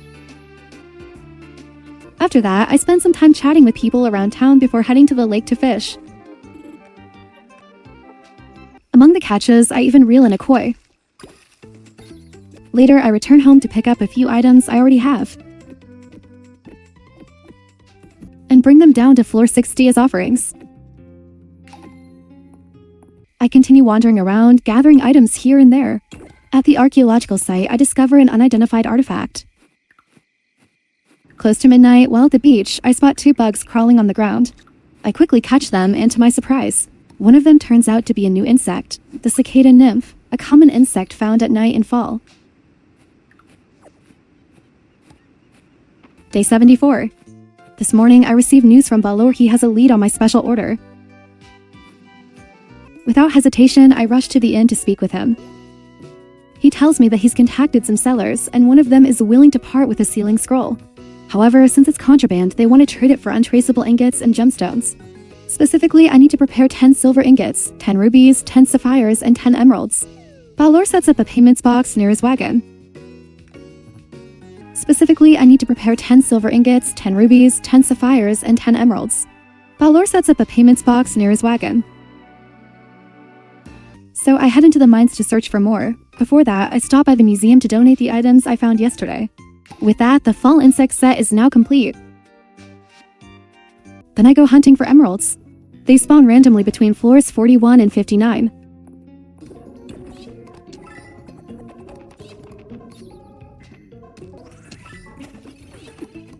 After a whole day of mining, smashing rocks, and opening chests, I only managed to find 2 emeralds.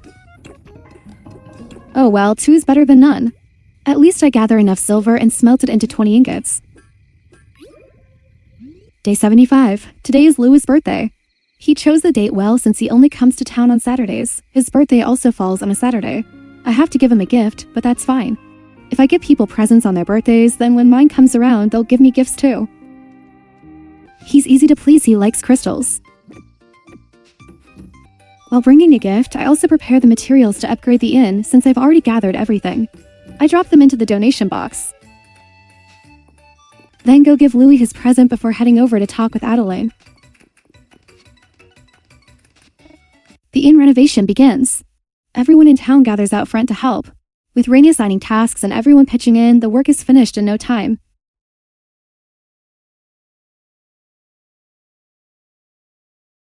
Everything looks brighter and better from the upgraded kitchen counter to the new tables and chairs.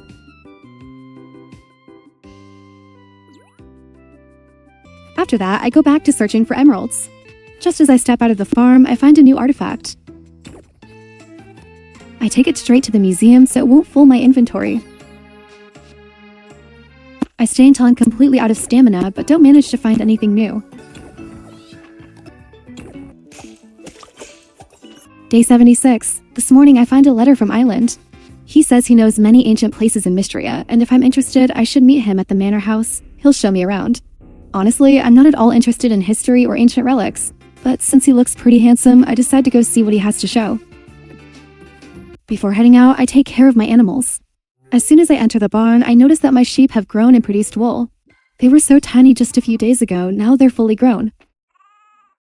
I then make my way to the manor as planned. Island is waiting at the entrance. After a few greetings, he begins the tour. First, we examine a stone tablet engraved with a legendary armor set once worn by someone called the Dragonsworn. Even though most of the armor and its details are lost, the tablet provides some clues. Upon closer inspection, we discover a hidden compartment. Inside, I find Dragonsworn greaves. I have to give them to Island. I thought whoever finds an item keeps it, so I feel a bit disappointed. After that, I go back to searching for emeralds.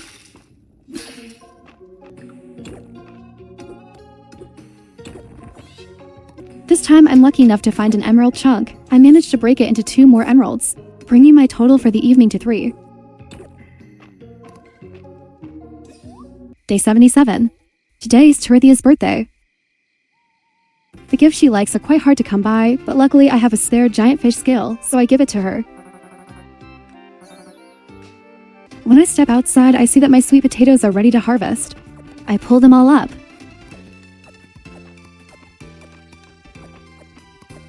And decide to cook them instead of selling, since cooking not only increases their value, but also helps raise my cooking level, better than selling them raw.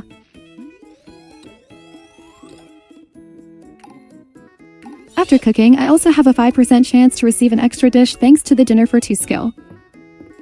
After that, I check the reward chest. The gift for reaching LV41 is a Caldosian Traveler's Overcoat. Back when I first learned a few spells, I thought this outfit would help me become a proper mage, so I chose to wear it. But over time, I realized I was wrong, so I switched to an outfit that matches my current role instead. Don't I look exactly like a traveler now? Afterward, I buy more seeds. Since sweet potatoes only take 4 days to grow, I still have enough time to plant and harvest another batch. Finally, I spend the rest of the day searching for emeralds. Despite all the effort, I only managed to find one. Day 78. This morning, I noticed that my planting plot still has some empty spots. So I buy 20 more seeds and plant them. With nothing else to do, I go searching for emeralds, hoping to find enough today. But by nightfall, I've only found 2 more. Checking at home, I see I already have 6 in the chest, adding the 2. I just found makes 8. I think I must have put 2 in the chest earlier. The next day, I bring the gems to the chest placed in front of Balor's wagon. He confirms that everything is complete and says he will make the exchange tonight, then deliver the sealing scroll to me tomorrow. After that, I spend the day chopping wood, since I plan to build a medium coop and medium barn, which will require a lot of lumber. After a while, I head to the carpenter's shop and buy the blueprint for a medium white co-op. Back home, I clear a plot of land next to the barn and place the new co-op. Inside, it feels much more spacious. For now, I leave it empty since I don't have enough money to buy more animals yet. Later, I go through my chest to check for any artifacts I found multiple times and already donated to the museum, then sell them off. To sell things for a higher price, make sure to learn the back and vogue skill. And just as I expected, I earn a total of 3,490 terracia. Day 80. As promised, this morning Balor brings the sealing scroll to me.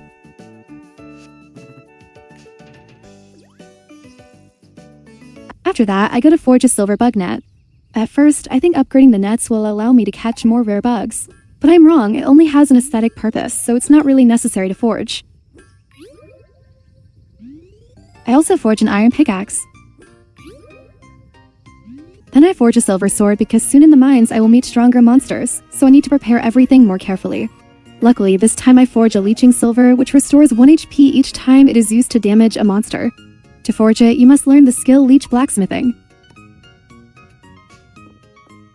Once done, I go down to floor 60 and place the sealing scroll on the pedestal. The door blocking the cave is destroyed. The priestess appears and suddenly she cries out that the sealing scroll is a trap. She tells me to run away or else I will be sealed. I try to run, but it is too late. A magic circle surrounds me and I cannot escape. My health and stamina drain. In despair, I cry out for help. Suddenly, an image of a dragon appears in my mind. It is Caldarus. He tells me to act before it is too late. Because I break the fire seal, he grants me a new magic, Dragon's Breath, and tells me to use it to destroy the sealing scroll.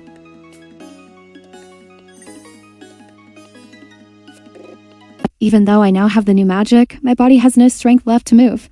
Caldarus desperately calls out to me, but I cannot do anything. Then he suddenly appears in the cave and helps me destroy it. He saves me.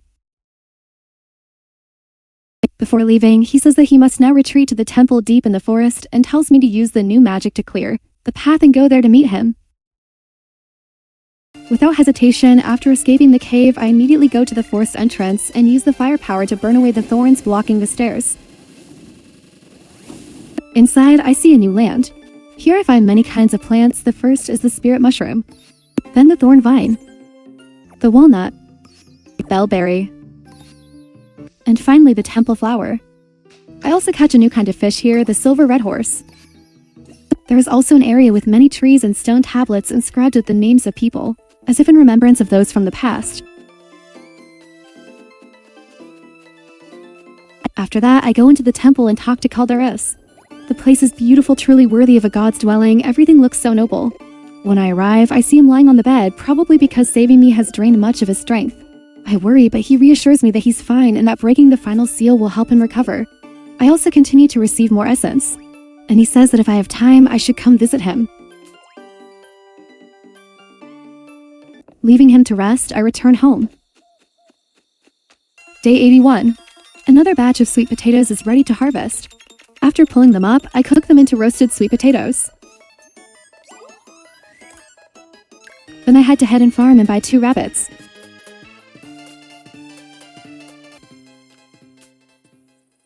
Then I go to the museum to donate all the new items I found yesterday. I didn't expect that I had already collected everything needed for the Deep Woods Forge set. Next, I head into the mine to start exploring floor 61.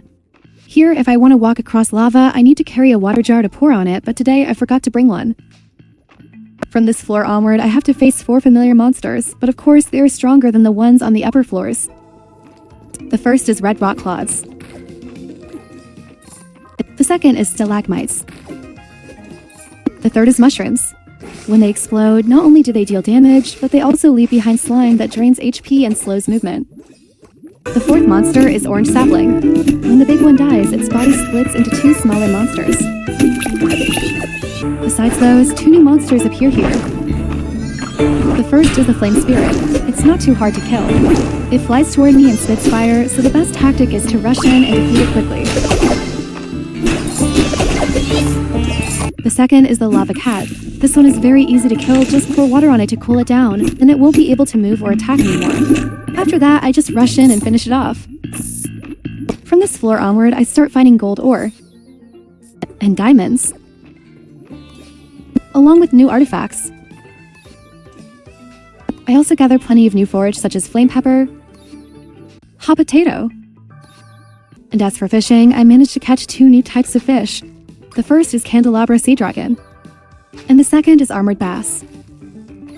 Even the bugs down here are unusual. Day 82. Today is the last market day of fall, so I spend some time chatting with everyone. I also take the chance to deliver a few orders for the townsfolk. After that, I head back into the deep woods to explore, but this trip doesn't turn up anything new. Then I stop by the carpenter's shop and buy the blueprint for a red medium barn. Later, I run to the beach to do some fishing, but I only manage to catch the same old fish, nothing new at all. Feeling curious, I visit the museum to check which fish I still haven't caught yet. Turns out there are still quite a lot left. I end the day a little disappointed since I didn't accomplish much. Hopefully tomorrow will be more exciting. Day 83. This morning, right after leaving the farm, I dig up a new artifact. Then I hurry over to the ocean, hoping to catch a sori. It's a common large ocean fish found in fall. To catch it, you need to look for its large shadow. Bigger shadows usually mean a higher chance. First, I stop at the lake on the eastern road. I catch a turtle. Then remember there's a pond near the manor, so I head there to fish. This time, I catch a white perch, a medium rare fish that only shows up in lakes during fall. I refuse to give up, so I keep fishing stubbornly. But in the end, the results don't change. I don't manage to find anything new. When I catch a turtle, it suddenly drops another one, which reminds me of the lucky haul skill. Since I've learned it, I get 2 instead of 1. Day 84. Winter has arrived. How exciting. I can't wait to see what new things I'll discover this season. Time to head out. Right after stepping out of my farm, I immediately find an artifact called the Muttering Cube. Outside, there are so many new things to discover. I immediately pick up a holly, a bunch of wintergreen berries, a bunch of glowberries, and an ice block. Next, I go to the eastern road where I immediately find a frost lily. Then I head toward the deep woods, and at the entrance I gather an oyster mushroom. Inside, I stop by the pond to fish. At first, I only catch things I've already caught before. But finally I reel in a new fish, flathead catfish. I also net a windleaf butterfly, though it's not exactly rare. As I continue exploring, I find jasmine. Before leaving this area, I caught another fish, a bowfish, and pick a crocus flower. Then I move on to the area near Hayden's farm where I catch a frost flutter butterfly, a winter pillar, and also collect a pinishroom. Near the museum, I pick a poinsettia, and even sneak a pomegranate from Errol's yard. How nice to get fruit without planting it myself. Since I'm already nearby, I drop by the museum. Today is a huge donation day. I hand in everything I've been saving up since yesterday. With that, I complete 2 more sets.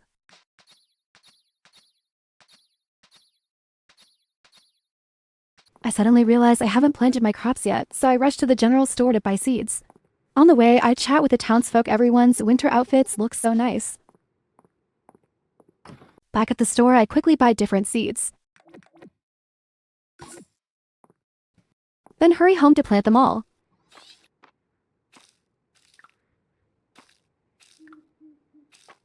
I finish sowing and watering just before 2 o'clock.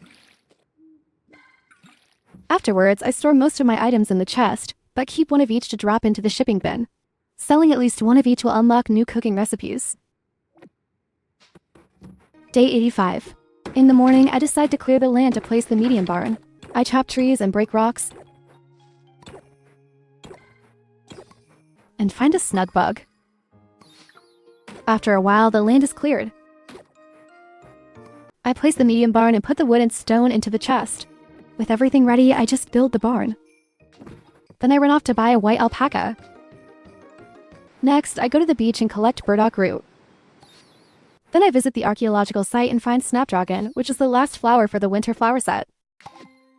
At the end of the day, when I return home, I catch a bright bulb moth. Day 86.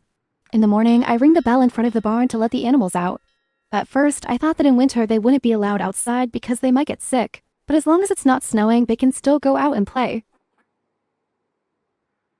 After that, I go fishing since I haven't caught any river fish yet. Just as I was thinking that, I catch a shadow bass. Then I go to Dell to give her a gift because it's her birthday today. I couldn't find something she really likes, but I noticed she likes wood, so I bring her a piece of wood. Even just one piece made her happy. At the nearby lake, I catch a koi. Then I go to the museum and complete another set, the multi-season fish set. On the way back to the farm, I buy a capybara. Back at home, I ring the bell again to bring the animals back into the barn. Since it's still early, I forge a silver leg plates and an iron ring to boost my defense. Before going to bed, I also catch a herring and a freshwater eel. Day 87. In the morning, I pet and admire my cat. It's already been living with me for 3 seasons now. Time really flies. After that, I head outside to water the crops, and while watering, I receive 4 extra seeds. Then I wander around to see if there's anything to forage. While roaming the archaeological site, I notice the shadow of a giant fish in the water. Without hesitation, I cast my line and pull up an oarfish, a rare giant ocean fish found in winter. Next, I go fishing at the beach. I catch a sand lance. Finally, I return to the farm to rearrange my coops and barns. But before I can remove them, I have to send the animals to Hayden's shop for care only, then can I dismantle the buildings. I store away the blueprints for the small barn and coop, keeping only the large ones so I don't have to waste time ringing the bell.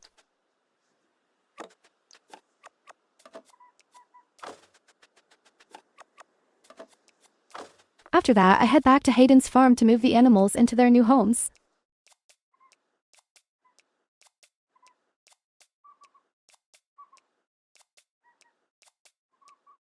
Day 88. This morning, after letting the animals out to graze, I notice the grass is almost gone. So I head to the mill and craft 4 grass starters. Then plant them in front of the barn and coop.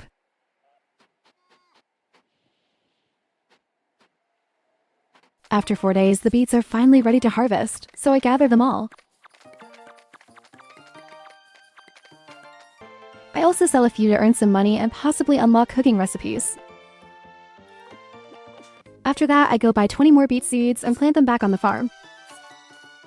Next, I spend the rest of the day in the mines gathering gold ore to smelt.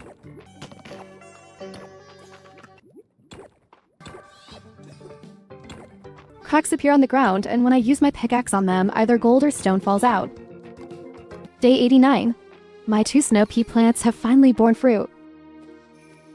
The first winter market has arrived. As usual, I head there to chat with everyone and also bring along items to complete some quests. I managed to finish quite a few today, earning a good amount of renown in the process. Then I descend into the lava caves. On floor 62, I catch a strange bug called the smoke moth, a rare insect found in the lava caves. I also unearth a new artifact and pick a flower called Breath of Flame. On the floor below, I catch a cooktop beetle. By 7 p.m., I'm already exhausted and nearly out of HP, so I cast Full Restore. With just a single spell, everything is completely replenished. I continue going down, hoping to reach floor 65 to unlock the elevator. Then, I come across another unidentified artifact. After breaking through some rocks, I find a path down to floor 65. Then I head home, stopping by to buy a champagne-colored horse on the way. Day 90. Today, snow is falling everywhere, yet early in the morning Adeline comes to my house and informs me that the animal festival of Mistria is approaching. This festival celebrates all kinds of pets in every form. Nora is running a booth with many interesting things for people to buy, and there's also a petting zoo for folks to enjoy. The main event is a contest to see who has the most beautiful pet in Mistria, with 2 categories, small and large animals. After she finishes speaking, she leaves. I head to the vegetable plot and harvest some cauliflower. It takes 7 days to grow. Since it's snowy today, the animals can't stay outside, so I go to pet them and check if they have enough food. Then I run to Deepwood to see if there's anything new to collect, but I only dig up 1 artifact. After that, I go fishing because there are still many types of fish I haven't caught. At the river, I catch a dace unexpectedly. Haze is also one of the fish I was missing for the Winter River fish set. At the ocean, I only catch a sea bass. This morning, I received the recipe for roasted cauliflower. When you sell crops, the next morning villagers will send you cooking recipes. To be safe, it's best to sell at least 1 of every crop or forage item so you can eventually learn all recipes. After that, I head back down into the lava cave to search for something new. This time, I find another artifact. It seems lately I have quite the luck with ancient relics. I also managed to catch a fire wasp. From time to time, I come across chests inside that contain essence stones. They will be very useful later, so it's best to gather as many as possible. Today's exploration is enough, so I return to the surface early to have time for smithing new tools. First, I forge a gold pickaxe. The deeper you go, the tougher the rocks get, so having a gold tool saves a lot of time. Another thing just as important for venturing into the mines is a strong weapon, so I also forge a gold sword. Day 92, another snowy day arrives. The snow saves me the trouble of watering crops. But it also means all the animals must stay inside the barn and coop. Today, most of my crops are ready for harvest. After gathering them, my fields look completely barren. As usual, I head down into the mines. I discover a floor with a fishing pond and catch a lava piranha. Then I pick up a lava chestnut. Not long after, I unearth an artifact called the Rainbow Geode, the final item needed to complete the Lava Caves artifact set. Day 93. The Animal Festival is finally here. The whole town is decorated so cutely, with boards painted with cows and chickens. To the square, I see 2 fenced areas. I first get a Terthia and Hemlock, then check the board to select my animals for the contest. Honestly, I have no idea which one looks best, so I just pick the ones with the most hearts. After that, I go to Josephine to confirm my entry. The judging results come in, and it's time to announce the winners. For small animals, I place 3rd, Louis comes in 2nd, and of course, Hayden takes 1st place with his beloved chicken, Henrietta. For large animals, I'm again 3rd, Mary places 2nd, and Hayden once again claims 1st. Well, no surprise there, he really is the most seasoned farmer in Mistria. I just have to work harder for next year. The prizes I get are plentiful and fun, and both of my animals earn a white ribbon. I wander up to Nora's stall afterward. She sells lots of things, animal decorations, cooking recipes, but I don't have enough money to buy everything I want. Nearby, there's also a petting zoo with many animals on display. After the festival, I go to buy some seeds I need for planting. Then return home and put the ribbons on my animals. They look so different with them on. Since it is still early, I decide not to sleep yet and head out again. I find a black table and catch a walking stick near Hayden's farm. I carry quite a lot of donations, so I drop by the museum. This time, I managed to complete both the winter crop set and the Upar artifact set. Day 94. Today, I don't get much done. In the morning, I stay at home cutting grass, hoping to find more food for the animals. By afternoon, I head into the mines. At floor 72, I end up in a place that looks like a maze. I'm not sure if I'll even find a ladder down. Suddenly, I spot a crack in the ground, and when I hit it with my pickaxe, a ladder appears. I wander around for a while, but then a message pops up telling me it's late and I need to head home. So I make my way back home. Day 95. I start the day by bringing a few leftover items to the museum, and right away I complete the Lava Caves insect set. After that, I head down to floor 70 of the Lava Caves. This trip is a failure because I don't find anything new.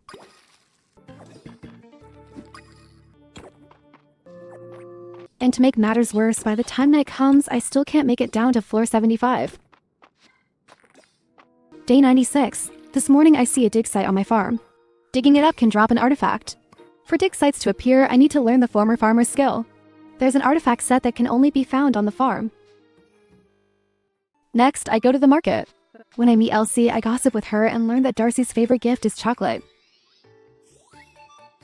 After that, I go fishing. First, I stop by the pond near the manor, but I only catch a snapping turtle and a flathead catfish. Then I head into the deep woods and catch a dragonhorn beetle, an uncommon insect found there. Fishing only gets me a bunch of trash fish. It's really disappointing. Here, I also give a gift to Calderes to improve our friendship, since after all, he is a god. He also mentions that he saw Celine foraging nearby and almost falling, but he couldn't intervene with a spell to help her. After that, I try fishing in other places, but the results aren't any better. I only catch fish that I already have plenty of back at home. Finally, I go to Hayden Farm to rearrange my animals. I place them so that matching pairs face each other like a cow and a bull standing across from one another. It makes the barn look more organized and pleasing. Day 97. Since the day Calderes moved to live in the temple in Deepwood, I've been able to teleport there through the dragon statue, though it cost me 10 essence. All of my animals can now produce items for me, but I prioritize using those products for quests instead of selling them. For example, today I delivered 3 capybara bristles to Juniper. If you want your animals to grow up faster, make sure to learn the Welcome Home I or 2 skill. After that, I'm cleaning up my farm. A lot of trees are growing and blocking the paths, which is really annoying.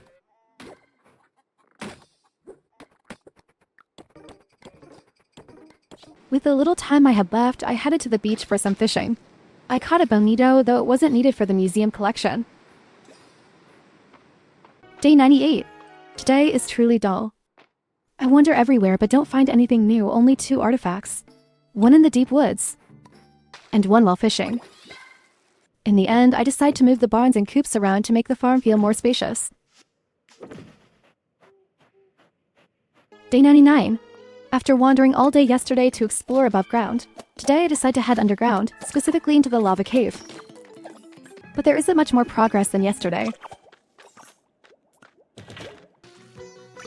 The highlight of the day is opening a chest and finding the recipe for chili coconut curry. Day 100. I still often bring fruits and foraged items to give as gifts to the villagers. Later, while fishing at the river near the horse statue, suddenly I feel curious, so I walk closer to the statue and agree to pay 100 essence. Out of nowhere, a purple horse appears. I am absolutely astonished, though a bit regretful since I could have gotten it earlier if I had known. At the statue, you can also learn new skills related to mounts. To ride the horse, all I need to do is press the knob button. The horse appears instantly. And when I dismount, it disappears so I can use it anytime, anywhere without worrying about losing it. Even better, I can still forge items while riding. It's so convenient. It's such a joy to ride my horse everywhere. Even better, in the deep woods, I catch a new type of fish called a lake trout. Then, near the bridge, I found another unidentified artifact. For dig sites to appear more often in various places, you need to learn the skill Western Rune Scholar and Eastern Road Scholar. If you want out-of-place artifacts to sometimes drop from overworld dig sites, you'll need to learn the skill Well Place. Later, I suddenly felt like testing my luck with the geisha. I tossed 100 terracia into the wishing well, and out popped a teapot hat. Oh my, it's really ugly. Day 101. Having a horse makes everything so much faster. I ride from my house into town to buy seeds and chat with the villagers. Today is Adelaine's birthday, so I bring her a gift and give it to her. Then I head into the deep woods where I catch 2 talapia and 1 muskie. This is a large and fairly rare fish found in the deep woods, but it can be caught in any season. I made my way through the eastern road, picking up whatever I could find.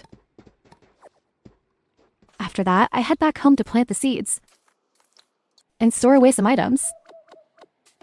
With some time left, I ride my horse to the museum to donate items. That completes yet another collection set. In the end, I still make it home and go to bed right on time.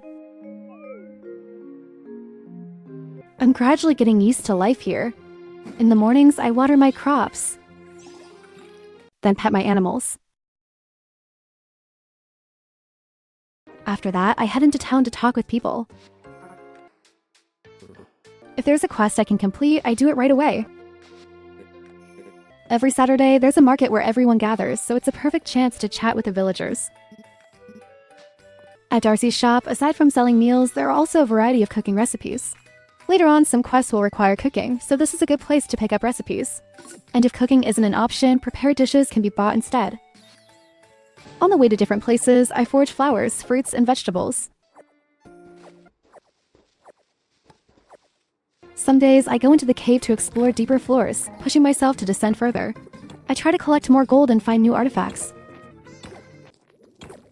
After that, I usually visit the forge to craft new tools. This time, I make a gold fishing rod. With it, I can cast my line farther than before. Other days, I wander around fishing or searching for insects. Insects are getting harder and harder to find. But I get luckier with fishing. I catch a new fish at the pond. And another one at the ocean. Day 105. It's been a long time since I last received a letter, so when I see one in my mailbox, I wonder who it's from. Turns out it's from Riaz. He wants to meet me to talk about building a nest for birds. So I follow his request and head to his house. He's sitting in his room, so I go looking for him. The room feels quite cozy. We get straight to the point. The bird we need to build a nest for is the Mistria bluebird. They aren't very picky, but they seem to prefer hawthorn trees. So we decide to plant one and place the nest there. While we're talking, Balor arrives with a hawthorn sapling. We take it and plant it at the side of the old tree. Since I'm already near the pond, I take a moment to do some fishing. After that, because my house is overflowing with winter fruits, I hand some out to the villagers. Then I craft 2 new chests, 1 wooden, and 1 stone. I bring them home to organize and sort my belongings.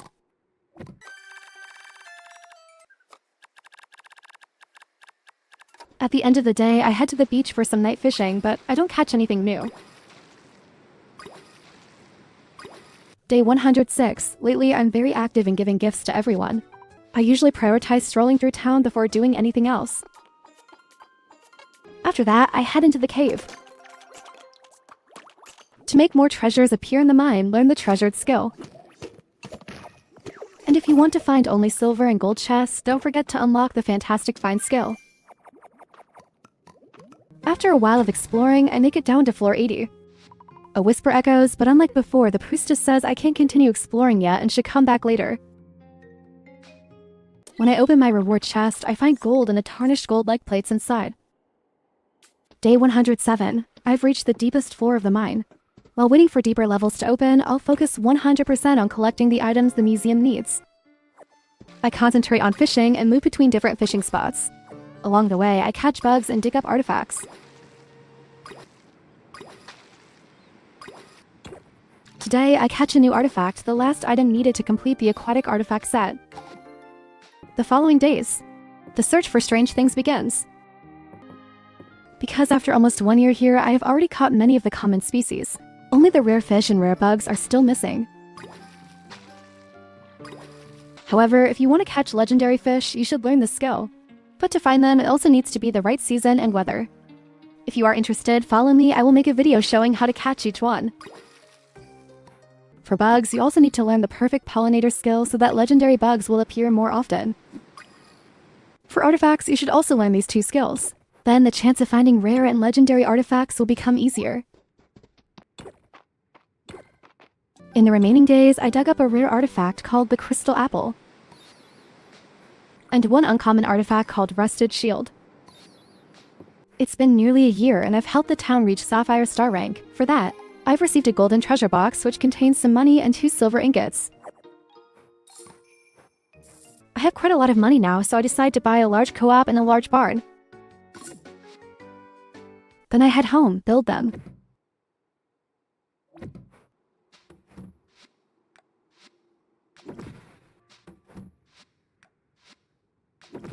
And move the animals inside. The space is so spacious, each can hold up to 12 animals. With this new barn, I decide to let 2 of my cows breed. The calves are about to be born and that's really exciting. The next day, I receive a letter from Celine. It's about the seed we found earlier and planted, but it hasn't grown, so she asks me to come over and share some farming experience. After reading the letter, I go there right away. We start discussing, and in the codex she shows me, there's a description of a plant quite similar to the one we're growing. For this plant, soil quality and moisture are the most important. Although Adeline has been tending and watering it, it still hasn't sprouted. Maybe it has been dormant for too long, so it needs more fertilizer and extra watering. This time, I take care of it myself. With my experience, I fertilize and water the soil more thoroughly. To our surprise, the seed finally begins to sprout. To make sure she won't forget, Adeline should keep notes, so I leave her to it and head back home to get on with my own work. So my first year has come to an end. In the second year, there will be even more interesting things to explore. This game is different from others in that completing the museum in the first year is quite challenging. In this video, I'm playing on the old version, so the chances of catching animals and finding rare artifacts are quite low. However, in the newer updates, these rates have been adjusted. From the second year onward, I'll mainly focus on hunting rare items, so be sure to follow along. These items aren't always available everywhere, as they require specific locations, and I'll guide you through that in the next part. I'll end the clip here.